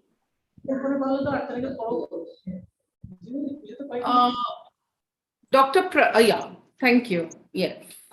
So, first, when we talk about communication, we need to understand what are we trying to communicate. As an entrepreneur, you need to convince others. You need to persuade others. So, what exactly is persuasiveness? So let's go through. Persuasive techniques are a form of communication aimed at swaying or influencing your attitude toward or away from some cause or position. So you strongly persuade the person either to be with you or to move away from you. It is up to you. You will be deciding how to persuade the person. So when we are trying to sell a product or a service, we need certain persuasive techniques to convince those who are with us and those whom you want to buy that particular product or service. So if you watch 30 hours of TV per week, you will roughly come across 37,822 commercials per year. That's about 100 TV ads per day. You will see another 100 to 300 ads per day through other mass media like newspapers, social media, banners, billboards, and other media. So, if companies did not think you could be influenced, why would they spend billions of dollars in making these ads? What are they trying to do? They are trying to persuade you in 20 seconds, in 15 seconds, 20 seconds, when they make an ad. They're trying to convince you, saying that you should buy the product, and we get convinced and we invest in that. That is what is persuasion. Ads is a best example. Advertisement is a best example for you to understand persuasion technique. Within 10 to 15 seconds, they try to explain what their product is, how useful their product is, and why you should buy their product. So it is a very good example of a persuasion technique. So if everyone is trying to influence you, how do you understand this? How do you decide who is the best candidate when you're going to vote for someone? How do you decide he's the best candidate? Or which is the best toothpaste I need to buy? There are so many ads coming. So which is the best toothpaste I need to buy? Who uses persuasion techniques? We all know that television, radio, billboards, bumper stickers, magazines, newspapers, these all will cover persuasion techniques. Military also uses persuasion. Politicians use persuasion. Governments use persuasion. And finally, you and I use persuasion. How? Day to day, we use this particular technique. I try to persuade someone.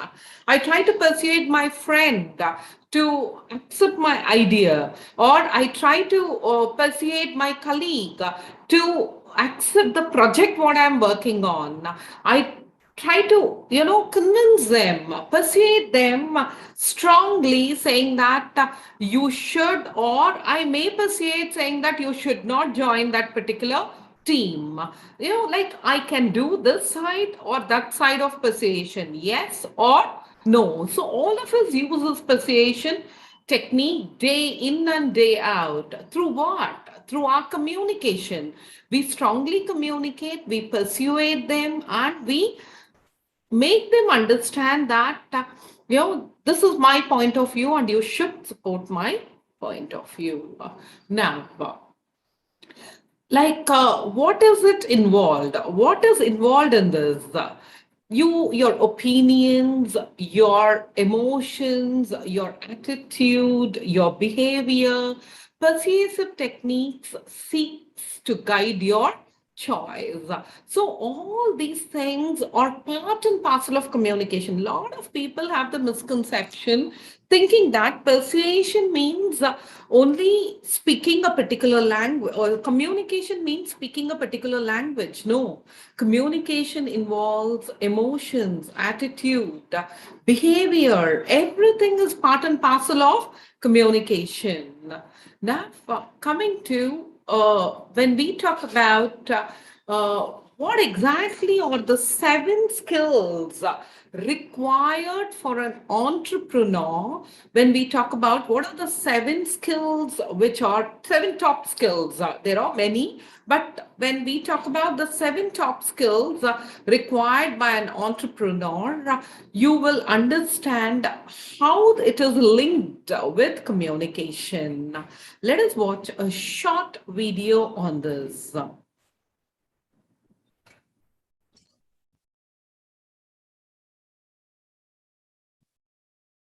Communicate with people around us says a lot about us, and to a large extent, determining the opportunities that come our way daily. As an entrepreneur, you'll meet a lot of people, communicate with them, and do business with them. However, the extent to which you'll succeed depends on how active your communication is, whether verbal, written, or body language. Communication is one of the most important parts necessary for running a business. At some point, you'll need to communicate with investors, your customers, your team members or employees, etc. To do an excellent job, however, you need to learn how best to communicate. In this video, I'll share with you 7 communication skills every entrepreneur needs. If you're new here, consider subscribing so that you don't miss out on exciting videos like this. 1. Identify body language. I'm assuming you've heard about the importance of paying attention to the nonverbal part of communication, times without number. The real question, however, is how much attention do you pay to yours? The truth is that not only will people judge you and your business by the things you write and present, but also by your look, even without speaking. They'll judge you by your posture, appearance, handshake, and dozens of other signals that are processed unconsciously. How do I know this? We all do it. For instance, haven't you ever met a person before and said something like, "Oh, you didn't look professional. I'm not sure I want to do business with you." You see, that's human behavior. We tend to judge people's unspoken actions way before we listen to what they have to say. So it is essential to learn how to pass across the right message without even saying it. As an entrepreneur, it is important to master your nonverbal language so that you can get your message across in the right way, command a room when you want to, persuade and market to others efficiently, and much more. For instance, looking into others' eyes while communicating indicates confidence. Sitting or standing straight shows that you're attentive. Keeping your hands out of your pocket suggests respect. One UCLA study suggested as much as 55% of the meaning in face-to-face interactions is conveyed non-verbally. So not only should you work on analyzing some specific cues like posture and the likes, but also work on practicing awareness of your body language. Mastering body language can allow you to command a room. 2. Listen deeply. As important as this communication skill, listening is, most of us struggle with it. Sometimes it's not because we are uninterested in what the other party has to say, but there are 1,001 distractions around us. For instance, our cell phone. Sometimes we're either superimposing a meaning on what's being said before we allow this to finish, or are too busy preparing the perfect response. We fail to listen deeply enough to figure out what the actual problem might be. The result of not being able to decipher the real problem is that we will be unable to provide the best solution to deal with it. Think of it this way. As an entrepreneur, your work is to figure out one of the many problems of the people around your community and offer the best solution possible. However, if you don't listen deeply enough to figure out the exact problem, how will you come up with the best solution? Active listening, really listening to and trying to understand what another person is communicating to you, will help you pick up on current or potential problems earlier on, mitigate risk, build relationships, resolve conflict, issues, negotiate with others, etc. In dealing with your customers, you'll need to learn how to listen deeply to their comments and feedback about your product or service. You'll also need to listen and understand what your investors, employees want from you.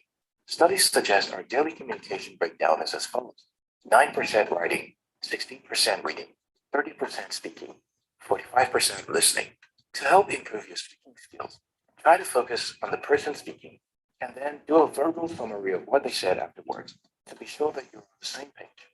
3. Manage expectations. Have you ever heard the business slogan of the promise and over-deliver? Well, that's what it means to manage people's expectations. As an entrepreneur, you most likely be under pressure because you have many people asking you for significant accomplishments within the shortest period. What this means is that you'll have deliverables in time frames, and everyone will be expecting results. So, it is crucial to learn to communicate and provide necessary feedback from time to time, especially when issues arise. Also, take note of this. It's always better to commit to less than raise people's expectations and fail to follow through. 4. Know why you're communicating. Most times, we focus mainly on how to make a presentation or give a speech. We spend our time and direct our energy towards sounding smart so that we can deliver the best speech ever while neglecting the essence of the speech. In the end, even if you end up sounding smarter than the smartest person ever, there'll be no takeout from the entire speech. So, before every communication, whether it is with investors, customers, prospective clients, employees or teammates, etc., you must find and establish what you want people to take away. What action should they take afterward? What's the call to action of your speech? Ask yourself why you're communicating with the people involved.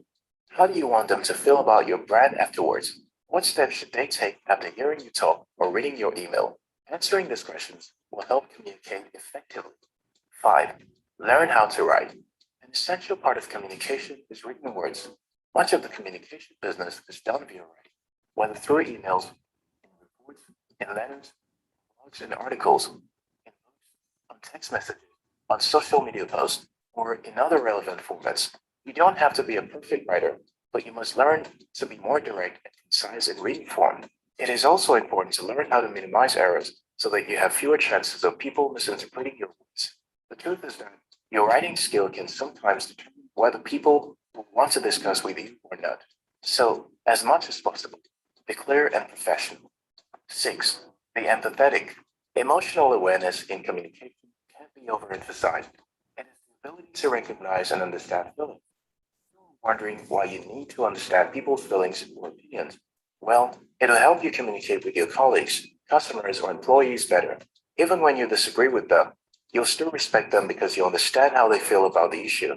Empathy helps you consider other people's feelings and yours, recognize misunderstandings, build trusting relationships, learn to apologize when necessary, etc. 7. Be concise and clear. What it means to be clear and concise is to say what you mean without saying too much, too little, or overcomplicating things. So, whether you're speaking directly to people, over the phone, via email, text message, etc., it is essential to be concise in your communication. When you spend too much time talking about an issue, you begin to confuse people, which can be a turnoff for them. You also don't want to sound unsure of yourself or your business. So, here's the thing. You don't need to talk so fast, but get to the point quickly enough to avoid misunderstanding.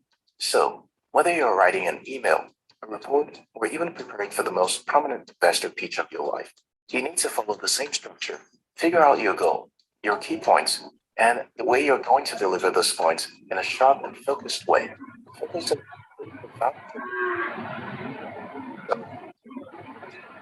your ability to carry in different contexts. Practice boiling that proposition to no more than 2 or 3 sentences. That is what it means. Concise. Thank you very much for watching our videos. If you like this video, watch more videos on our channel and subscribe. We love you. So we watched the 7 essential things as an entrepreneur you need to do. The first, you need to be a very good listener. That is the primary requirement for communication. And your body language. Your body language is 55%, and out of all listening is 46%, if you see. So whenever you're using your body, you should use and send positive signals, not negative signals. A lot of people have no idea about the importance of body language. So the eye contact, the way they are using their hands, their head movement, their facial expressions, all these things play a vital role in communicating your message. Along with that, your tone. Now, your tone is 38%, your body language is 55%, and the language, that is the verbal communication, is only 7%. 93% goes into non-verbal communication, which is tone and body language. You should know how to modulate your tone when you're communicating the message. It is extremely important. Likewise, listening also plays a pivotal role. And whenever we speak about communication, all of them only talk about oral communication. No one talks about written communication. Written communication is equally important, and a lot of students and a lot of professionals ignore this part of communication, which is written. A lot of organizations have problems when it comes to written communication. We get a lot of inquiries asking us to train their engineers or their employees on written communication part, because they say that they're not able to write 2-3 lines consistently without committing mistakes. Forget about writing reports, forget about writing projects. We are just talking about emails and letters. So one should not ignore written communication, because it is written communication which plays a major role once you start working. Once you're a professional, you will be asked to write on day-to-day basis emails, letters, circulars, memos, notices. There will be multiple dimensions where you will be handling all these written communication part. Other than that, you will have to write major reports. You might have to write minutes of meetings, or you may have to maintain minutes of meetings, agendas, and many more things, right? And some big major projects, sometimes you may have to create brochures, sometimes you have to create flyers, pamphlets. Even for a workshop like this, they had to create a flyer, and in that particular flyer, there's lot to plan. It cannot be done. It cannot be done in half an hour's time or in 1 hour's time. They need to check language. They need to check spellings. They need to check punctuation. They need to design. There are so many things which goes into it. All these things come under written communication part of it, and majority of students and organizations, they have problem with written communication to an extent, even if they manage oral. But once it comes to written, there is a lot to work upon. Now, this is what we saw. We saw like what exactly are persuasion skills? Why are persuasion skills required when it comes for entrepreneurs, especially, persuasion involves not just language, it involves emotions, attitude, behavior, all these things are part and parcel of persuasion techniques. And the communication skills when it comes to entrepreneurs, what are the important angles you need to keep in mind? That is body language, listening, written communication, empathy, all those words, what you have seen, right? All those 7 important angles, what we have seen. Now we are going into styles of communication. When we talk about styles of communication, there are 3 styles when it comes to styles of communication. So let's try to understand what exactly are these styles. So when we talk about look inward, speak outward, move forward, what do we mean by this? Communication is all about looking inward. What are your thoughts? What exactly is your thought process? Based on that, you speak outward. You will think you can't do this. So, for example, I'm thinking negative, I'm going to speak positive, or I'm thinking positive, but I'm going to speak negative. That's not going to happen. What you think inside will be spoken outside. So look inward, speak outward, and move forward. This is what is a mantra for communication. How well are your thoughts organized? Based on those based on those thoughts, your communication will be delivered, and that will take you forward. Now coming to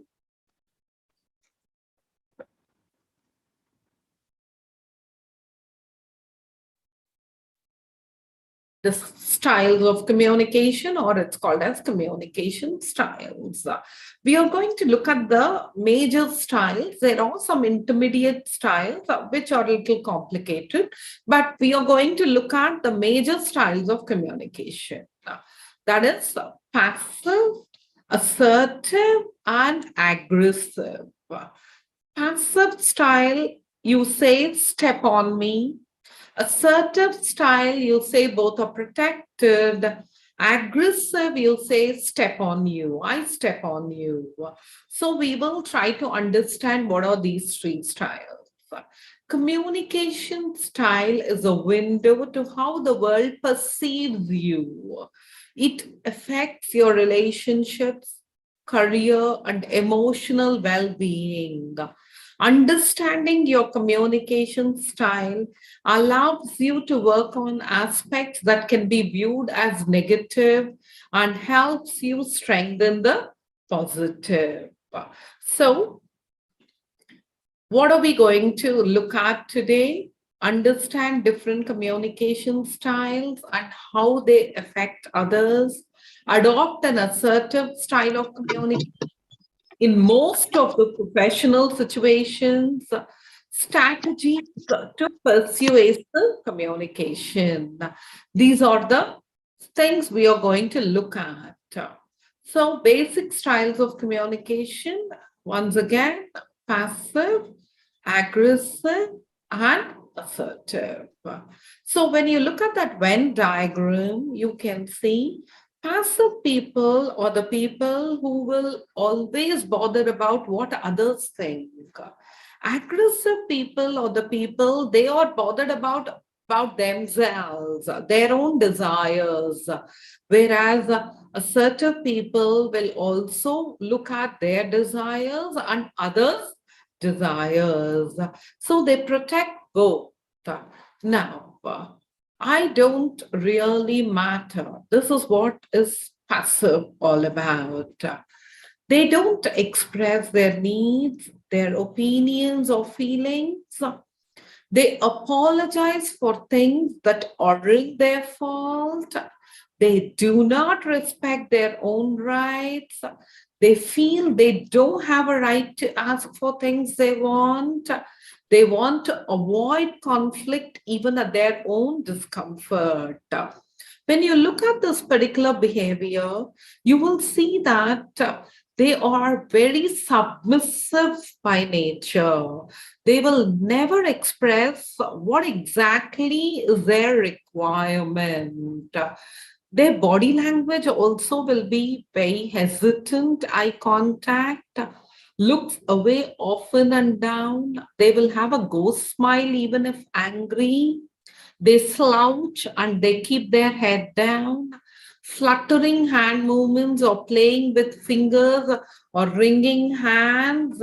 They sit back or step back. They will not take the initiative. Always they will look at others in anticipation, hoping that others will understand what is in their mind. No one will understand until you express it. Until you express, no one will understand, even if you look at them in anticipation, because communication is what will clear your thoughts.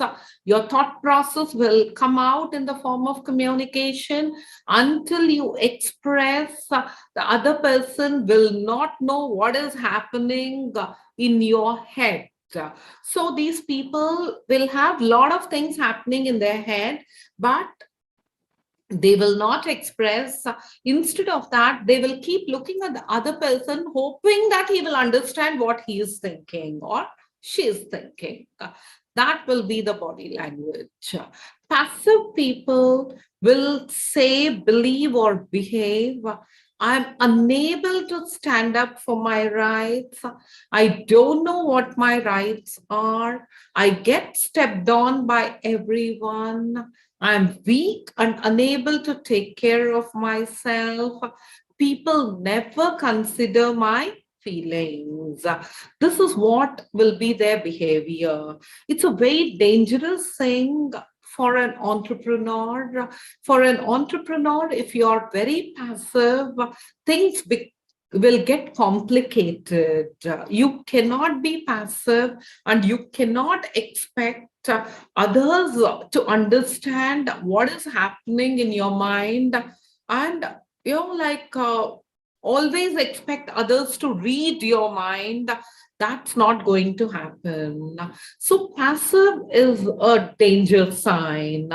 Coming to the next, it is aggressive behavior. You keep saying to others, you don't really matter.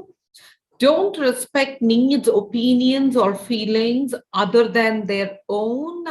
They do not apologize for things even when they are at fault. They do not respect the rights of others. Feel others do not have a right to ask for things they want.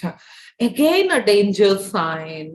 If an entrepreneur is very aggressive, then the collaboration or the collaborative work or the teamwork will suffer. People will never approach you because of your aggressive behavior. They will never communicate to you, and you will be all the time, you think that you're getting your things the way you want, but it will lead to negative consequences in long run. Then body language tries to dominate by staring. They point their fingers and speak. They give a knowing smile, I know everything smile to all. They keep their arms crossed in a defensive way. They put their head in air and they speak like this when they are speaking to others. What is it? They speak like this. They will have raised eyebrows. What? In a disbelief, you don't believe me? You don't listen to me? They put their eyebrows like this and they question them with their body language. They have a jabbing. If they get angry, they jab with a clenched fist. They become very aggressive with their body language. They pace impatiently when they are speaking with others, not allowing others to comprehend what they are trying to communicate. And whenever they are angry or they're emotional, they invade your space. They will not give you space to communicate or even react. They come over you, they pounce on you, and that will shut others up. So aggressive people, communicators, will say, believe, or behave, I am superior and right, you are inferior and wrong. I'm loud, bossy, and pushy. I can dominate and intimidate you. I can violate your rights. I will get my way no matter what. You're not worth anything. It's all your fault. I react instantly. I am entitled for whatever I am. You owe me. I own you. This sort of behavior they will be exhibiting through their communication.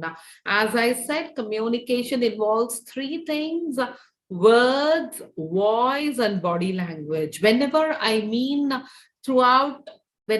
saying communication, three things are involved. You need to keep those three things in mind: verbal, non-verbal communication. Non-verbal communication, it is vocal plus body language.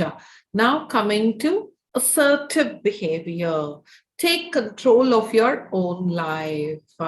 Respects needs, opinions, and feelings, both their own and others. When they are at fault, they apologize, but allows others to take responsibility for their actions as well. Respects their own rights and the rights of others. They feel comfortable asking for things they need or want. They deal with conflict in healthy ways. They don't intimidate you, and they will say that you have your rights, I have my own rights. So they respect you and they respect themselves. Body language, firm eye contact, not staring. They keep a warm smile on their face whenever they're speaking. You feel good to speak to them. They express their emotions in an appropriate way. See, when we spoke about persuasive techniques or persuasive skills, here that's what all these things are linked. Your emotions, your attitude, your behavior, your communication, all these things, it comes as a puzzle when we are talking about entrepreneur communication. Features of steady, not dominating. They stand and sit upright, open hand movements. I have nothing to hide. When I'm speaking, I speak with open hand movements, relaxed posture, head held up. The chin level, they don't put their head like this or they don't put like this. This is submissive, this is aggressive, this is assertive. They always keep the chin level, right? Their behavior, they behave. We are equally entitled to express ourselves respectfully to another. I'm confident about who I am. I realize I have choices in my life and I consider my options. I speak clearly, honestly, and to the point. I can't control others, but I can control myself. I place a high priority on having my rights respected. I am responsible for getting my needs met in a respectful manner. I respect the rights of others. Nobody owes me anything unless they have agreed to give it to me. I'm 100% responsible for my own happiness. So this is how they express their emotions. The basic difference between being assertive and being aggressive is how our words and behavior affect the rights and well-being of others. That is the basic. There is a thin line between assertive and aggressive. If you cross that line, you will be aggressive. If you're this side of the line, you're assertive. There are a lot of assertiveness techniques we are going to talk about. Assertiveness is more than courage. I give you the definition of assertiveness and you cannot become assertive, right? How to become assertive? A wise man reflects before he speaks. A fool speaks and then reflects on what he has uttered. So this is a French proverb. What does this proverb mean? We will see. An aggressive and a submissive communicator will always be on a react mode. What is react mode? He will act, he will stop, and then he will think. The damage is done either way. Whether you do all these things, you first act, you communicate, then you stop, and then you think, and then you might think while you're thinking, maybe I have done wrong, or maybe I spoke wrong, I shouldn't have done that, but we cannot go back. So this is what they do. Mostly aggressive people will shout, they will lose temper, they will not have control over emotions, they will act, they may stop and they may think, but the damage is done. What will submissive person do? He will not act. When he has to say something, when he should express, he will not express. After that, he will stop and then he will think, why I didn't do that? I should have done it. But then that particular time is gone. So this is what happens when you go on a react mode.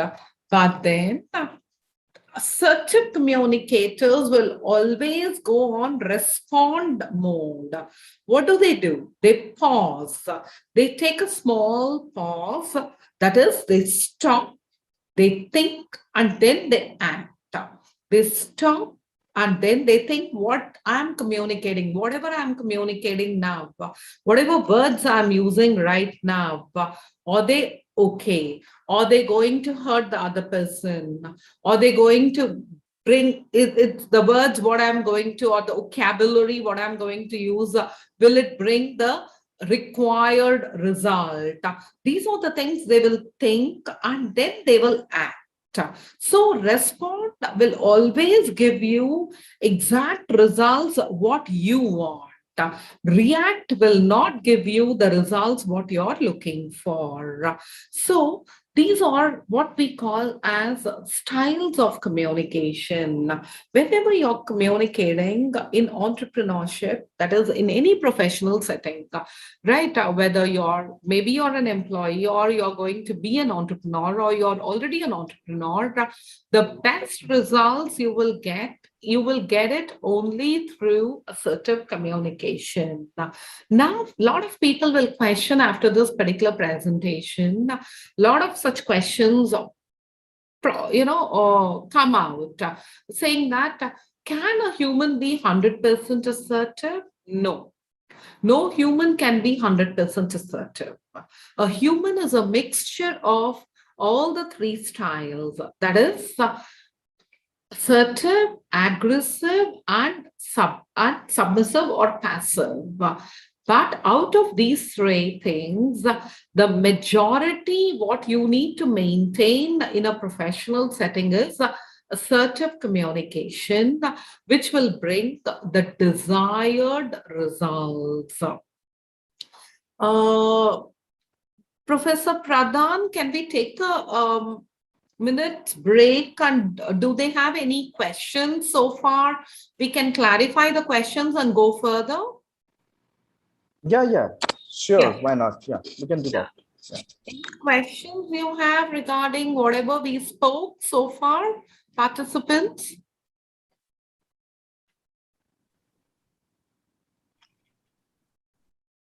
Yeah, please. Any participants, if you have any question, please ask. You can communicate. Let's make it interactive. It should not be one way. Yeah, and I just want to add that thank you very much, madam, for your insightful lecture. And I just want to add one line that your elegant and delicate English obviously own our hearts. Thank you for that. Yes, I'm still waiting. Any participant? Any participants, please? If you can raise one or two questions, we'll clarify and then we'll go further. Paushali is there. Paushali Nag. Nikhil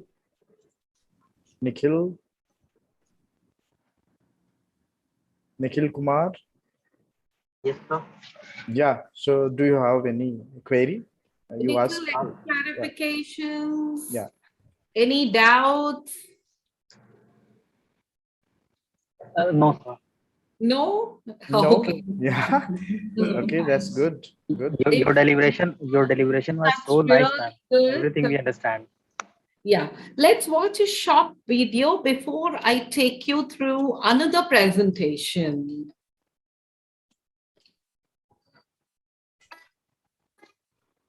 How to build effective communication. Communication is a powerful tool. It can either destroy or enhance our relationship. We communicate daily, almost everywhere and all the time. We talk to our friends, children, siblings, work colleagues, parents, our spouses, and other many people we come across while working. The way we talk with these people and the kind of response we get from them is what matters a lot. What you communicate is not as important as how you communicate. There is a difference between being a communicator and being a spokesperson, and the key difference is related to the ownership of the message. When you communicate, you know what you are communicating. You take up the responsibility, and you also provide required. Subject matter expertise is important. Verifying your facts and figures is important. Taking up the ownership is critical. When you are a spokesperson, you pass on the message by others, not any provide any clarification. To become a better, more effective communicator, you can follow people skills and techniques you will need to develop. Take notes, be prepared. Plan in advance. Give orders or instructions in detail to make sure you're being understood. Ask questions of the listeners. Slow down your delivery. Take time to do it right. Use visual aids if appropriate. Make better use of your voice. Use hesitation, modulation, and emphasis. Give a quick review of information covered. Summarize and recap. Be specific. Ask questions. It is very important to practice paying attention to your body language and voice tone. Let's talk about voice tone for a moment. Have you ever had someone ask you for something in a whiny sounding voice, or how about in a very demanding tone of voice? Think back to when someone has approached you with either of these voice tones. Did you really want to give them what they were asking for? Probably not. You were probably pretty turned off by their having a friendly, confident tone to be effective. Body language is huge. So many people are giving the wrong signals and they don't realize it. Your words and voice tone mean one thing, but your body is something different. The nonverbal speaks louder than the person that will most often not be affected by body language. However, they are. It happens on a subconscious. Being an effective communicator is a journey, and most of us always have room for improvement. Asking for feedback from others is one of the best and most cost-effective ways to grow professionally. The beauty about feedback is that it can be done formally and informally. If you found this video helpful, then do like, share, and subscribe our channel to get future videos.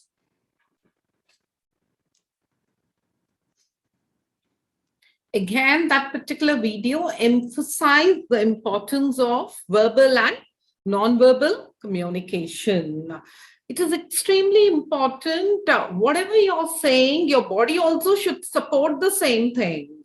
It should not be contradicting. You're trying to give some positive words, but your body is showing negative signals, then it becomes a contradictory communication. People will get confused, like how to understand the message you're delivering. Now let's go into. Ma'am, I think for you, one chat box message is there. Yes. Yeah. One more thing, ma'am. You have given lots of examples of Western countries entrepreneurs. That's great. But give us some Chinese made our countries which will be more effective for us, because they work in our the videos downloaded because in our country no one makes such videos. So that's why that particular videos, it always will be the Western country videos. Western country, Asian country, whichever country it is, the example, the people projected in the video may be different, but the topic it is same, right? Whatever, when we are talking about body language, it is important even over here.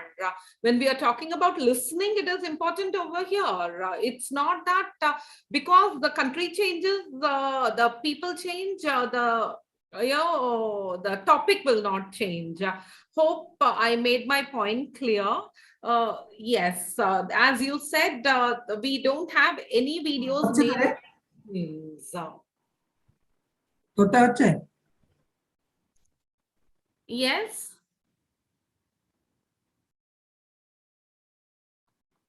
I'm just going through.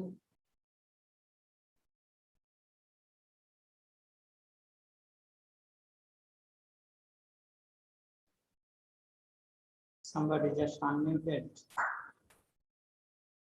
Yes, we'll go through. We spoke about styles of communication, and we also spoke about communication styles. Now, put together, when we speak about it is communication and persuading techniques. What are these? What are these techniques? What are these communication and persuading techniques? Let us look at them one by one. As an entrepreneur, you will come across different people, different situations, and you need to deal with them in a subtle way, in a diplomatic way, so that ultimately the result should be 100%. So when we talk about such communication and persuading, there are certain techniques which can be applied according to the situations. These techniques are different techniques, and these techniques you need to pick according to the situation, apply that particular technique in that particular situation and get the result. So let's see one by one. The first technique is called as yes, but technique. What is this yes, but technique? Agreeing to the other person, but negating him later. Majority of us, for us, the first thing is when some work is given to us or when some challenge is given to us, we tend to say no. That comes easily than saying yes. So you need to learn this particular technique called as yes, but technique. What is this yes, but technique? I want that statement prepared today itself. If someone is telling you, you say, I understand its urgency. You're saying yes, but you're putting a but there. But right now, I'm halfway through with my monthly statement. As soon as it is completed, I will take up your job and definitely prepare your statement tomorrow. You're saying yes, but you're putting a but condition and you're saying what after that particular but. This is, instead of saying no, you're using a technique called as a yes, but technique. This is the first communication and persuading technique. Then we have the next technique, which is called as a sandwich technique. What is a sandwich technique? Sandwiching an unfavorable statement between two favorable statements.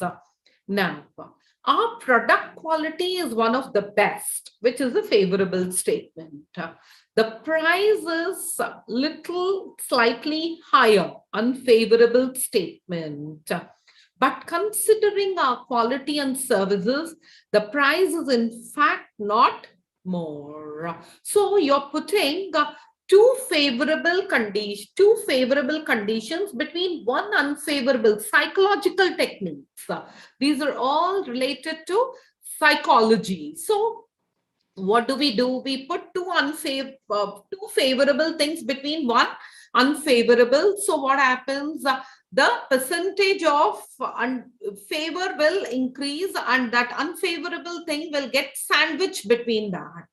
So anything when you want to communicate, when you want someone to accept, you can use this particular technique, putting two favorable statements and in between inserting one unfavorable statement. The impact of the unfavorable statement will go down and the favorable statements will be highlighted. That is called as a sandwich technique, second technique. Now we're going into technique.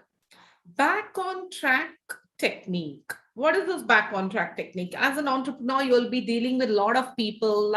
They will be talking so many things and sometimes a lot of unwanted things they will be talking. You need to bring them back onto the track. Bringing the wavering speaker back on to the topic without hurting him is called as back on track technique. These days, we can't trust anyone. The other day, a service engineer installed voltage stabilizer and it went out of order the very next day. I really don't know what. See, I will just give you this back on track technique. Yesterday only I experienced it. My bank, Canara Bank, got merged with Syndicate and they moved the branch, and that particular branch became very chaotic because already they have their customers, and this branch which got shifted, their customers also got added, and most of the time their servers don't work. So a lot of problems we are experiencing with that particular bank. I wanted to get one passbook printed, and that particular servers, they're not working past 10 days. So what did this fellow do? He told me to go to another branch, which is closer to my house. And he said he will do it. So I went over there, and that fellow said, this is not my branch thing. I said, yes, that branch is experiencing so much, workload and their servers. I went on complaining, saying that that's what they did. I went 3 times, all the 3 times. So, he very cleverly brought me back onto the track, because I was complaining about their colleagues of the other branch. So he cleverly brought me back onto the track, saying that, madam, there were some issues and they will get sorted out. Okay, I will do this for you. He cut me off over there and he brought me back and he said that, yes, because I went on, I was getting frustrated because every second day I'm going to that branch, which is far from my place. And every time I go over there, that fellow was saying that server down, server down. 3-4 times I went, server down. So this, I had to justify why I came to the bank. So I was giving my long story, and he cut me off in between, saying that, yes, some issues, it will get sorted out. Okay, what do you want? You want only this, right? I will get it done for you.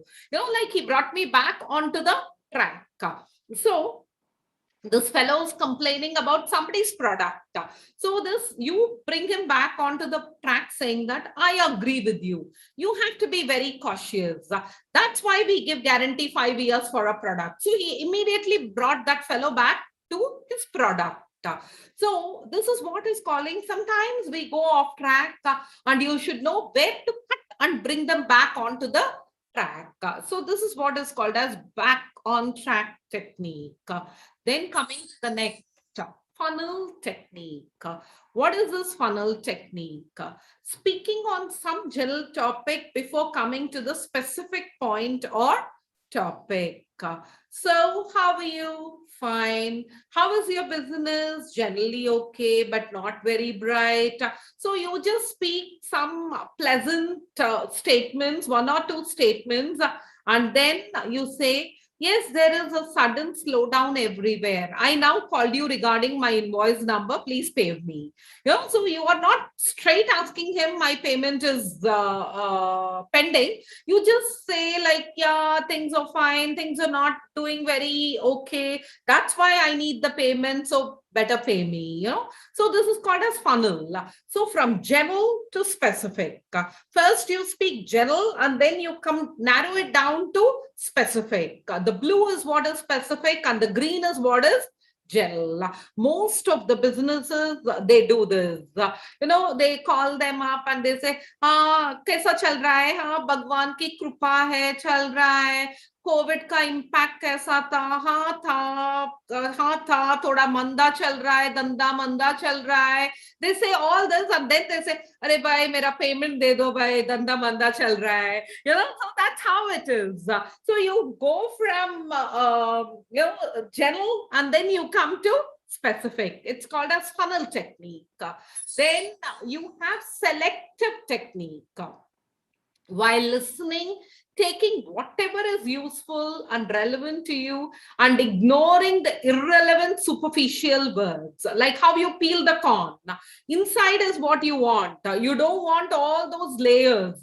You remove all those layers and you take what is required, that is inside. So let's see. I don't understand the way you work. It's terrible. I don't think you understand our difficulties. I want a copy of your letter today itself. I'm frustrated with the way you work. Someone is blasting you from top to bottom using superficial words. And if you look at that entire paragraph, there is only one statement which is right for us. What is that one statement? I want copy of your letter today. So you take only that and you ignore all the other statements spoken by them. And you say, and you ignore all the words and you tell them, okay, I will send it. You don't bother about all the other things. Those superficial things should not impact you while doing business. There will be a lot of such superficial words coming out and nothing will be intentional. All these will be situational.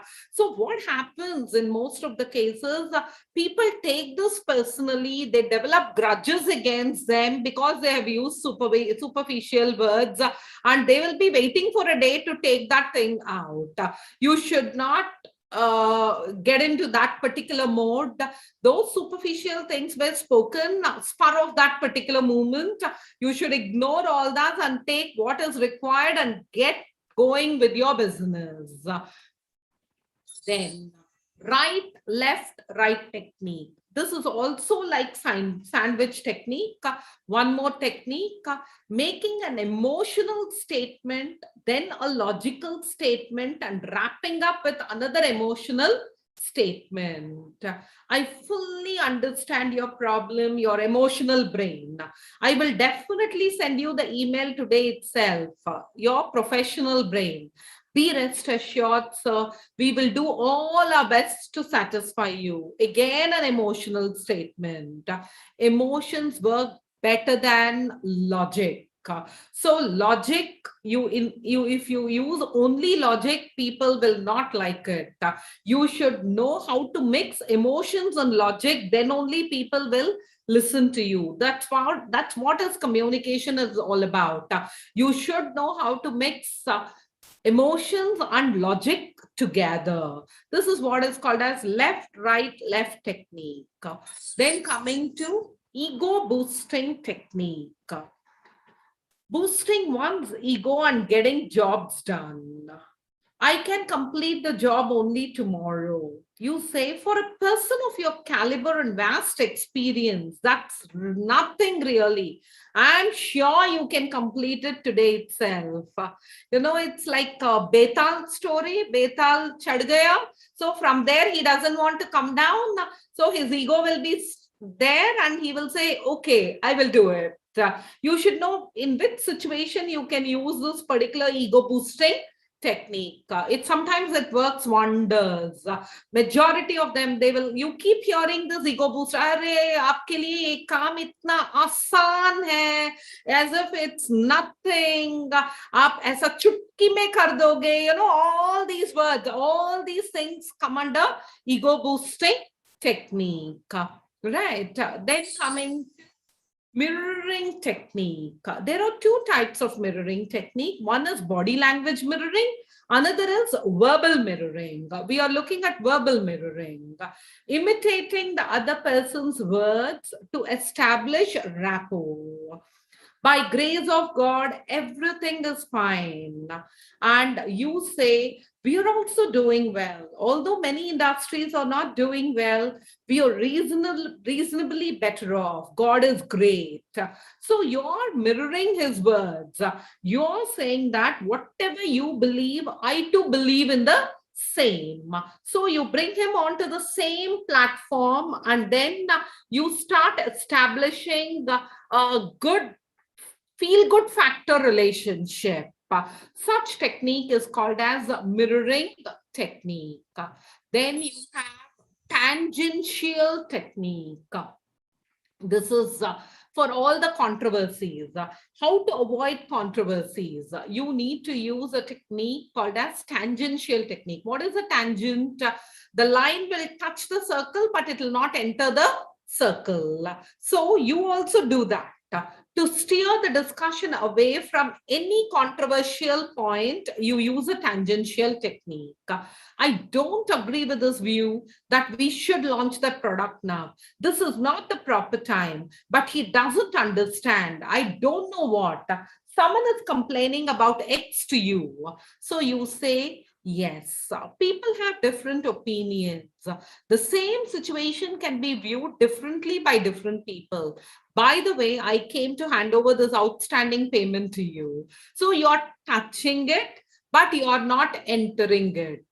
You're not ignoring that particular person. You're just touching the topic and you're trying to be neutral in your statements. You touch it, but you're not entering into the discussion, and you just get your work done and you get away from there. Such a technique is called as a tangential technique to avoid controversies. There will be a lot of such controversies in the organization. X will complain about Y, Y will complain about Z, Z will complain about A. All these things will happen. So you should not get into these controversies and blow things out of proportion, right? Then coming to proactive technique. There are two things, proactive and reactive. So let's see. Taking action before the problem arises. You have committed to your counterpart in the other department that you would give a statement at 4 p.m. today. At 2 p.m. today, you will come to know that it's not possible to give that statement at 4 p.m. You will inform him at 2 p.m. itself your inability to give the statement, and you would do so 10 a.m. tomorrow, which is called as proactive. Instead of informing him after he reminds you at 5 p.m. today, which will become reactive. People like proactive communication. Trust me, we have a center called as Center for English Language Training, where we got numerous projects because of this proactive technique. We are very proactive by nature, and a lot of government organizations like GSI, CSRI, all these organizations were so impressed of our proactive communication, and they gave a lot of projects to train all the guested officers in their writing, communication. We did so many projects because of this proactivity.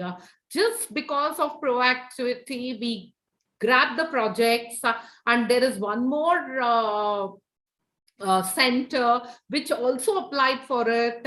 Because of its reactivity, they lost their projects. So in business, being in entrepreneurship, proactive communication is the best communication.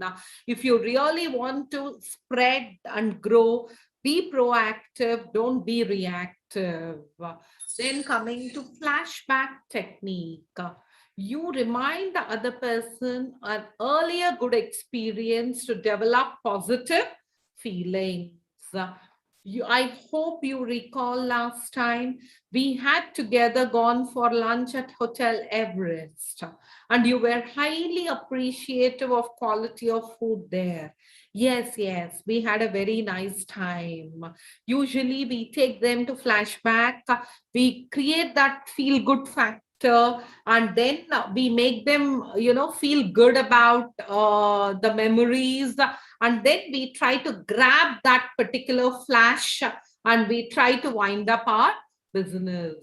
Most of the time, flashback technique works in entrepreneurship and business.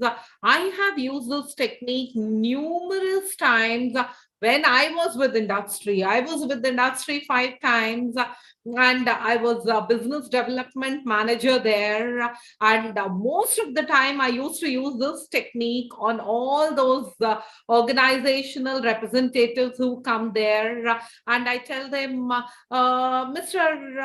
Pradhan, do you remember last time we met? that at NAM, and we definitely, I think, had a good time over there. Yes, yes, madam, that's how it goes. Right. And when you take them back, always they feel good. You see, like whenever people talk, they always talk about the past. They don't talk about the present. They say that, like 10 years back, we bought tomatoes for 2 rupees. Today it is 30 rupees. Always they compare with the past. They love to bring their past memories. Those days we did. Those days we had. Those days were like that. So always flashback techniques work. In correct situations, you should know how to use this flashback technique. Then it is I am like you technique here to express one's genuine similarity with the opinion of the other person, to build rapport and improve communication and interpersonal relationship.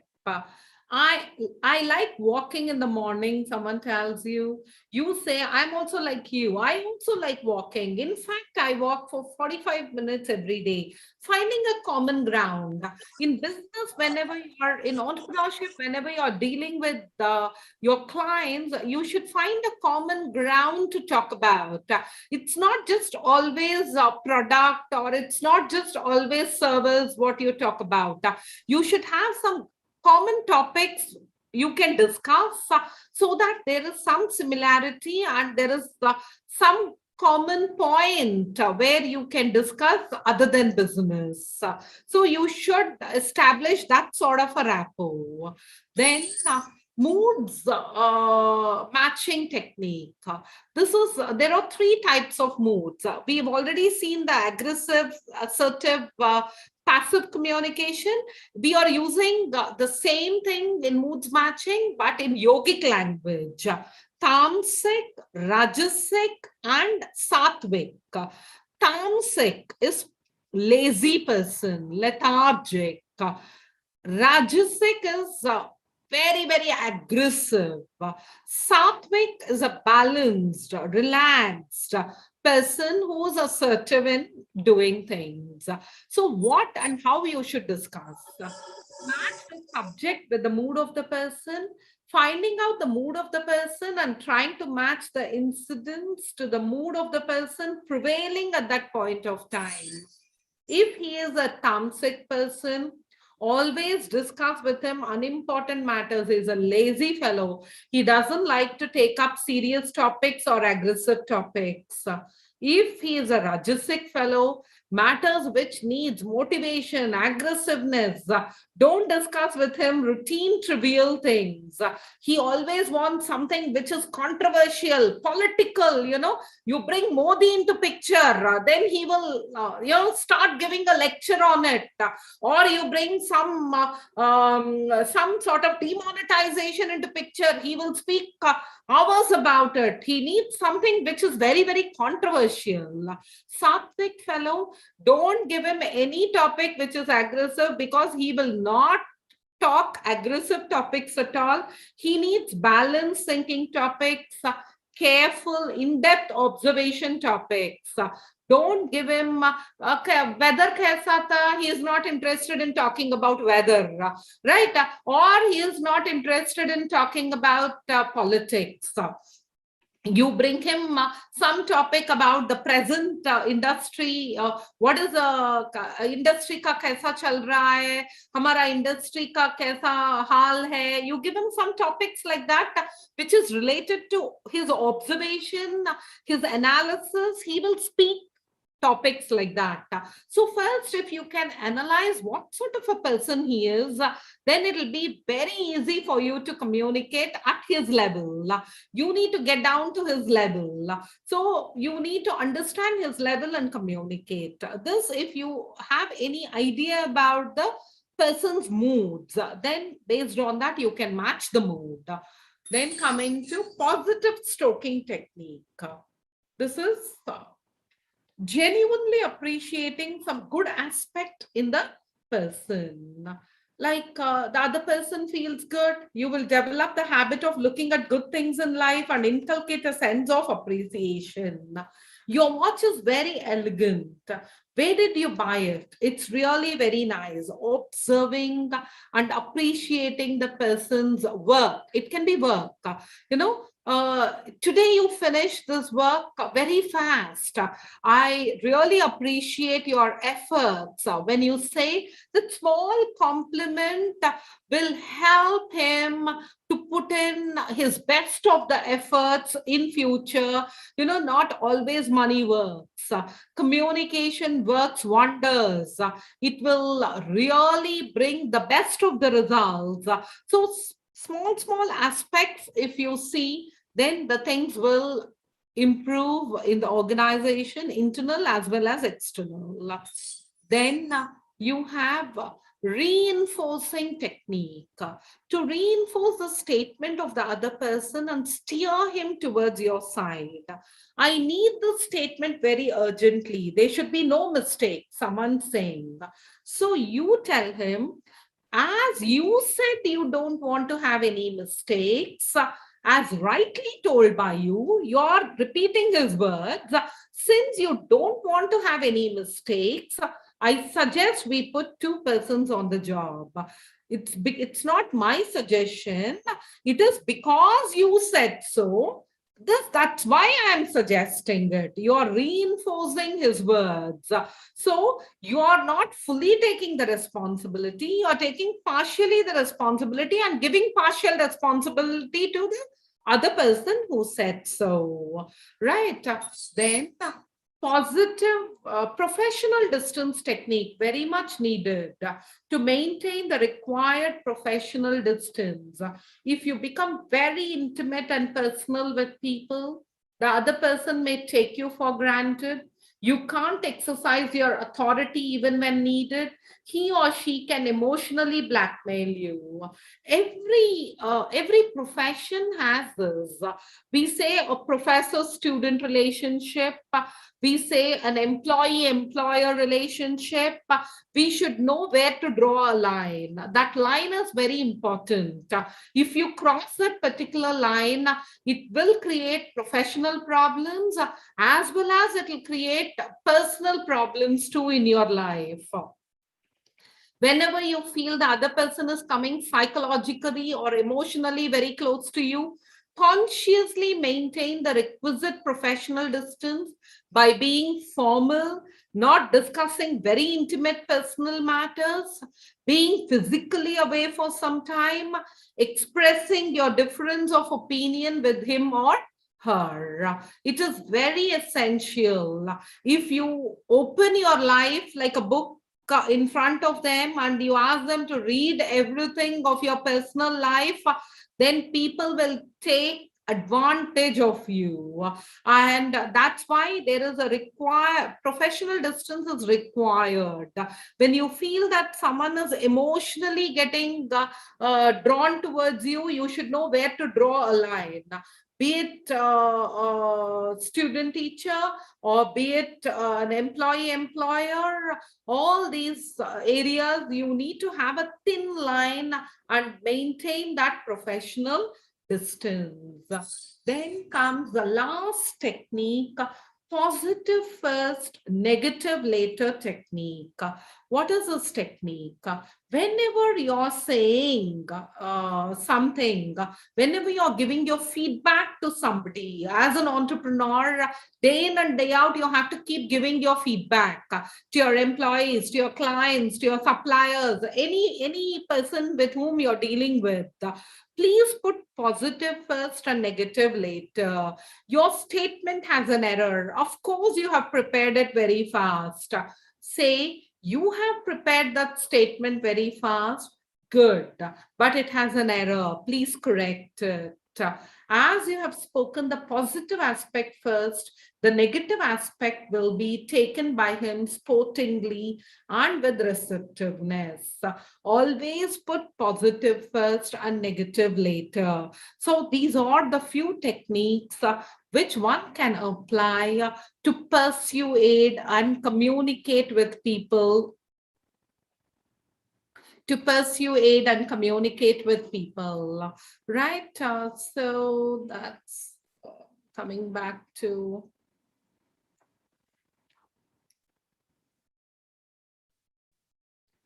Yes. So I will just finish this particular presentation with a short video.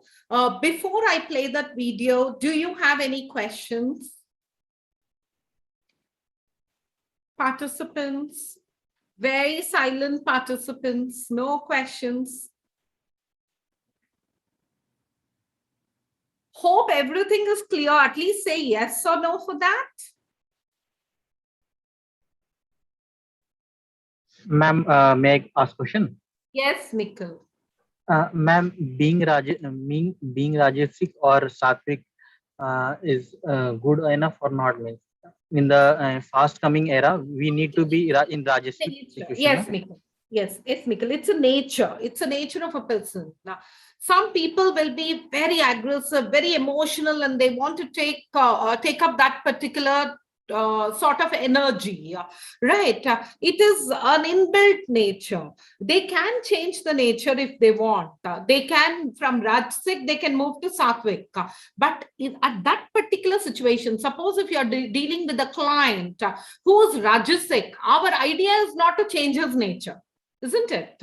Our idea is to get the business. So we need to put him on the top, and you need to be little one step down. So you feel that you give him the space, let him take over, and then he will start feeling good about it, that he was given importance, and you get the job done and come out. That's it.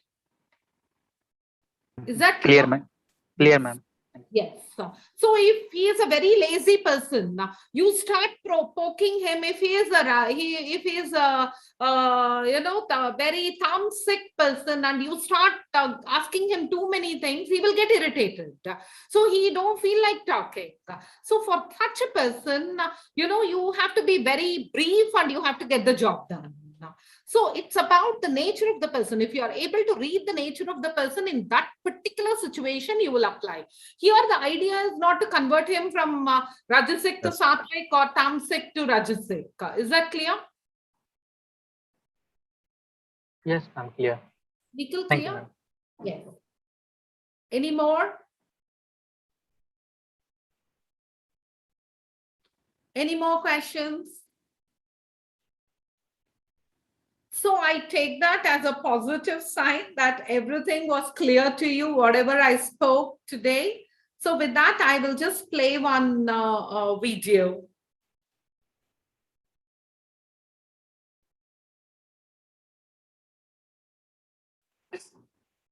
Visit our website startupstories.in for more.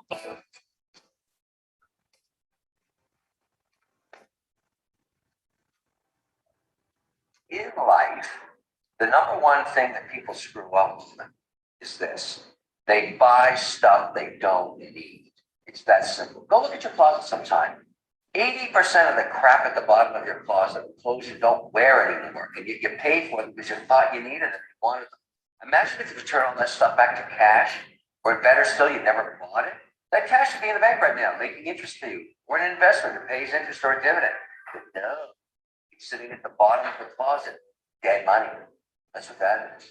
That's a huge problem. So think about this. Let's say you actually owe $200 on your credit card, and you're passing a hot little coffee spot. You're thinking about getting a cappuccino for $2.30. Don't do it. Pay off the $200 first. Don't spend money on stuff you can't afford. It costs 15 cents to make coffee. You're paying somebody $2.30. The rest of that could have been used to reduce your debt. That's the whole deal. Don't buy stuff you don't need. Make sure you go through every single month in a way to respect money that you somehow pay back.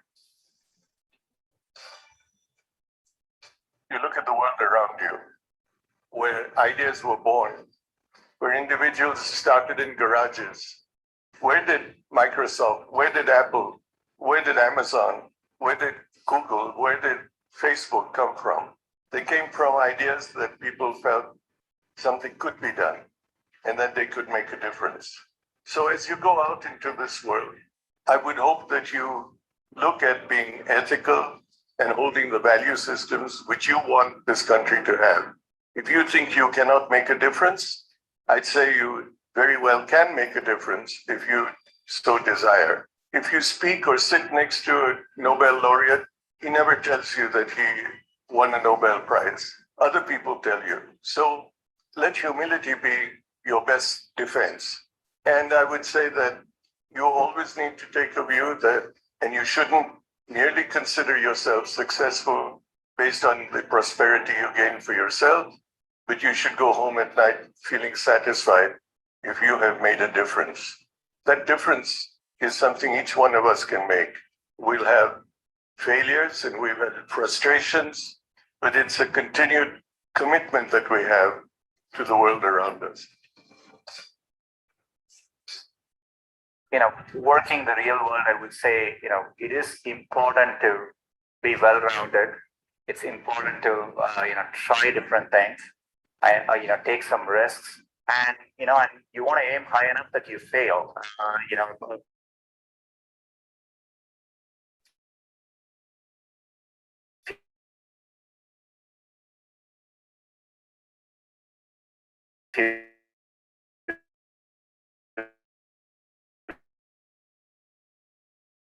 time. Advice to the young people with a wonderful remedy. So I tell myself, my young people, before 20 years old, be a good student. When you do entrepreneur, just to learn some experience. Before 30 years old, follow somebody. Go to a small company. Normally in a big company, it is good to learn processing. You are a part of a big machine. But when you go to a small company, you learn the passion, you learn the dreams. You learn how to do a lot of things at one time. So before 30 years old, it's not which company you go, it's which boss you follow. It's very important. A good boss teaches you differently. From 30 to 40 years old, you have to think very clearly when you're working for yourself, if you really want to be entrepreneur. When you're 40 to 50 years old, you have to do all the things that you are good at. Don't try to drop into the new. It's too late. You may be successful, but the rate of dying is too big. So 40 to 50, think about it. How you can focus on things that you are good at. But when you are 50 to 60 years old, work for the young people because young people can do better than you. So rely on them, invest on them, making sure they're good. I've told a lot of people, it doesn't matter how many times you fail. If you get it right, you're an overnight success. All you got to do is get it right one time. I mean, the thing about being an entrepreneur is it's up to you. A lot of people like to make, I don't have connections, I don't have money, I don't have this, but if you find something that you like to do, love to do, be great at it, and see if you can turn it into a business. In the worst case, you're going to have fun doing what it is you love to do. In this case, you turn it into a business. I'm big on excuses. I just think if you really, everybody has an opportunity to go for it. You just got to do it. I sold powdered milk, and that was a disaster. I had my senior year project in Indiana was opening up a bar that concluded because of one T-shirt. I was 16. That was a disaster. That was good because it kept me out of the bar business. I got fired from my first job in the software business because I wanted to close the deal instead of going out and closing the sale, instead of coming in and sweeping the floor. It didn't matter how many times I failed. I just kept going and going and going. And entrepreneurs need to realize that sometimes it's not the idea. It's not who you know. It's not how much money you have access to. It's really finding something that you really love to do. I had no idea I loved computer technology. No. I mean, I took one class in Indiana and it was my cheater to get through. It was fortunate. Then I bought a little PC and I got a 4A from Texas Instruments for $99. Started teaching myself to program. And 4 hours later, 5 hours later, I was looked up and I'd been working this entire time. And I loved it. And so that was the difference. And I found a lot of times, and I didn't know where I'd find my success. And then all of a sudden, I started playing with PCs and technology, and it just clicked.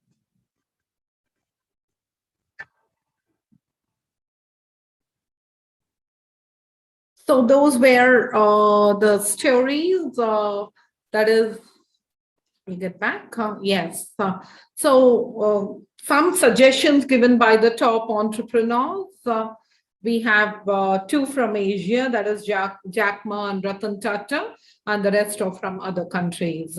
Hope this particular webinar, you got some insight into communication and persuasion techniques and communication techniques. So what exactly is persuasion, styles of communication, and techniques of persuasion and communication? That's what I dealt today. Hope all of you got some insight into it and apply it according to the situation. Thank you. Thank you very much again, ma'am. And I invite and I request the students or participants, if they want to ask any question. Yeah, any questions you can ask the students, before I please. log on.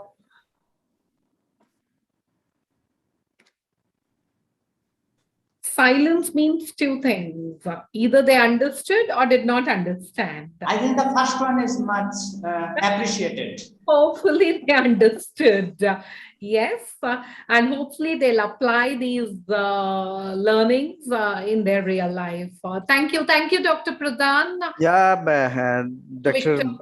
Dr. Mantha, Yeah. basically your speech was so lucid and so persuasive that each and every person can understand at one time.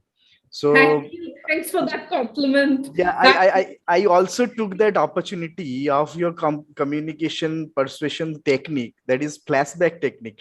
I used that one through WhatsApp. No, yes. I said that, Mrs.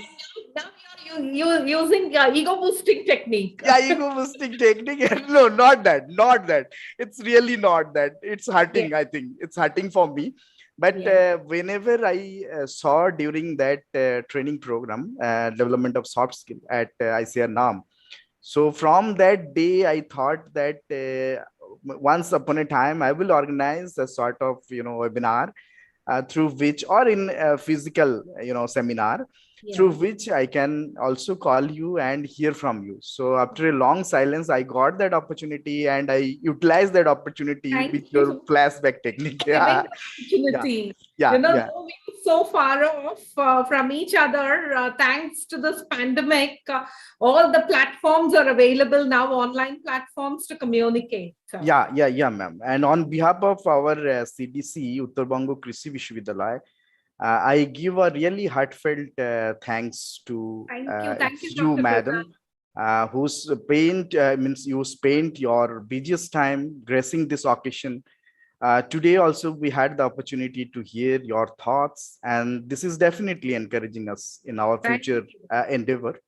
And your thoughts have enlightened our minds and shown us a new path that we can also, monitor or master over that communication skill in near future whenever our students will become an entrepreneur. So I will send all these videos and presentations in your mail. You can circulate it to your. I will share, ma'am. And if you can, please give us 1 or 2 or 3 pages of write-up regarding your entire deliberation, so that in future we can prepare a book volume from that. Sure, definitely. I will. For that you just give me a day by Sunday. Yeah, sure. You take 1 week, no issue. 2 days. I will prepare and send it by Sunday or Monday. I will send. Okay, you take your time, ma'am. No issue. Just you saying that at the end of this year we will publish that one, that whoever the person expert we have communicated, we have learned from them, and also we want to make this a book volume so that in near future everyone can utilize that information. Yes. Okay, thank you once again, ma'am. Thanks a lot. Thank you. Thank you. Yeah, okay. Thank you. Thank you. Victor, thank you very much, ma'am. Now we are at the end of the program, and on a humble account, I just want to share that CDC UBKB has been started with a great and noble motto, and participation from the dignitaries like of today's will surely help achieving its greatest feat, I believe. And now at the end, may I request Dr. Bimal Das to present the formal vote of thanks, please. Dr. Bimal. Thank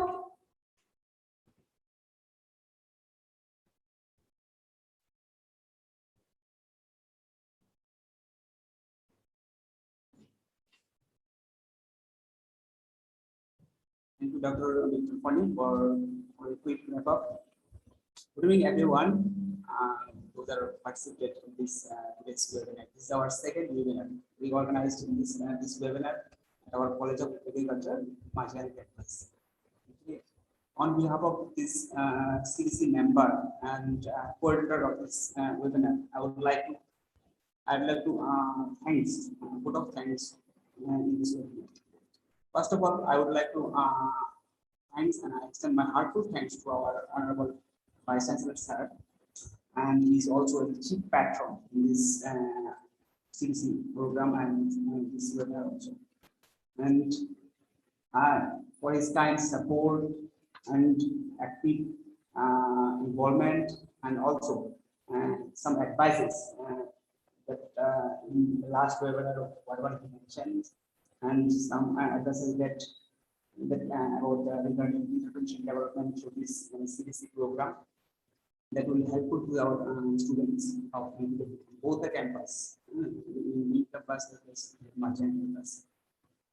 Next, my sincere and heartfelt thanks to our dean, especially the Dean Faculty of Agriculture, Professor Dipendra Mukherjee sir, and the Dean Faculty of Horticulture, Professor Puthukumar sir, for helping us in every step to organize this webinar and in every step of the movement of our CDC program. They are also acted as a mentor in this webinar. Thank you, sir.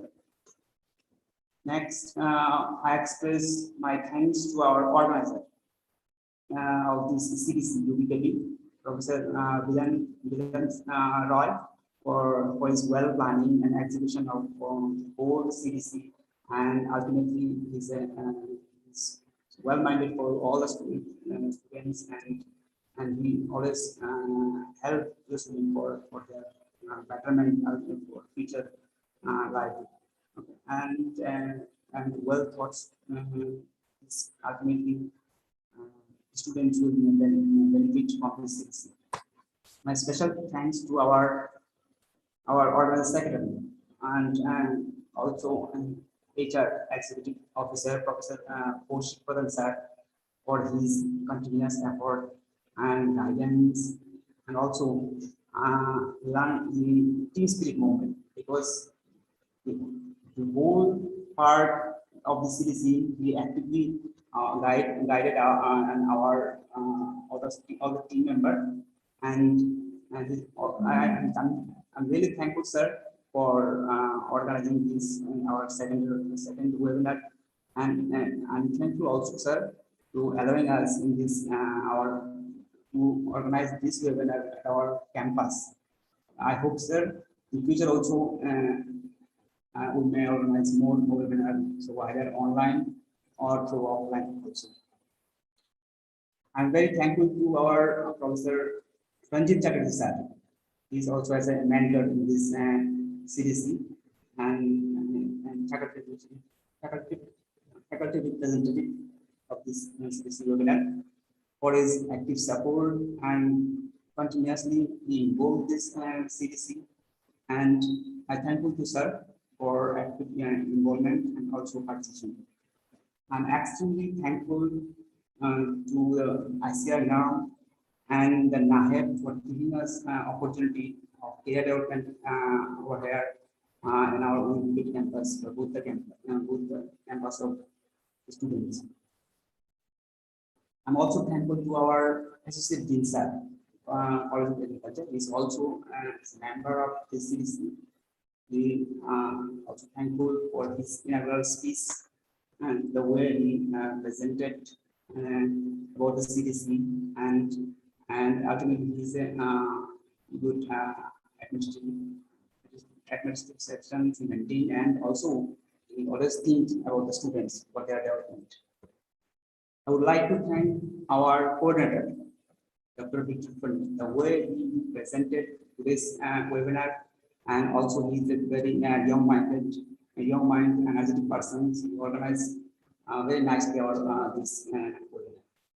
I'm extremely thankful all the members, other members of CDC, Dr. Shemal Sahu, Dr. Kadudi Chaudhary, Dr. MP Devnath, Dr. Gopal Shukla, Dr. Sumay Siddhar for their active involvement and their active support also, and dedication to the CDC, ultimately CDC activity that becomes progress, rapidly progress our CDC in both the campuses. On behalf of CDC, we express thanks to our speaker, both the speakers.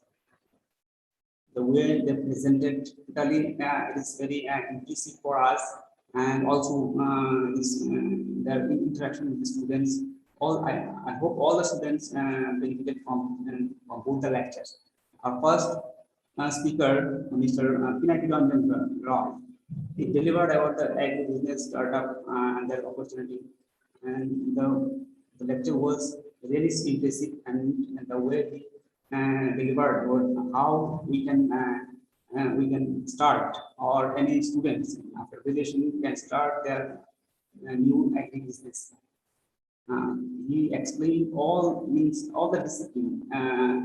There's a huge opportunity for all the disciplines to start up a new business, not starting from plant pathology, entomology, genetic plant breeding. Okay, all the discipline means there is huge scope to start up any program. Our next second speaker, Dr. Lakshmanta. She is also an assistant professor in Osmania University. She delivered about development of entrepreneurship communication skill. That lecture was really wonderful to me. All the students were very impressed about her, the way she speaks, and the way she delivered her lecture by showing her slide as well as video also. Totally impressive, and the way she explained the different techniques, how communication may be done. So really, all the students will get benefited for start up a new business and to communication skill. I also I'm thankful to all the speaker. Thank you, ma'am, for the presentation and giving us time, valuable time to present here. I would like to thank all the students, because this program is basically for student development program, and we will organize many webinars or through many webinar, many activities through online mode or offline mode. So I'm thankful to the students for their participation. Those are especially UG students as well as PG students, both the campus, main campus as well as College of Agriculture. Those are participating in this webinar. And I hope you learned many things from the lecture, because the lecture was very informative and it will help you for your future career. I also thanks to our staff, non-teaching staff, especially Suman Thukudar and Rustam Natiran. They are always with us, starting from this program, and we thankful to them, and I hope they will cooperate us, all the staff and all the teachers will cooperate us, and also thankful to our teachers of College of Agriculture. Many teachers also participated, and I'm thankful to them, and I hope all the teachers of RS and College of Agriculture can organize more such kinds of program, so the student may get benefit.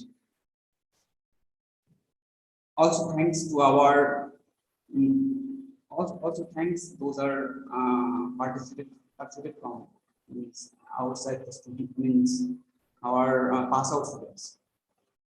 Thank you all for making this program successful, and I hope that next future also we will organize such kinds of program.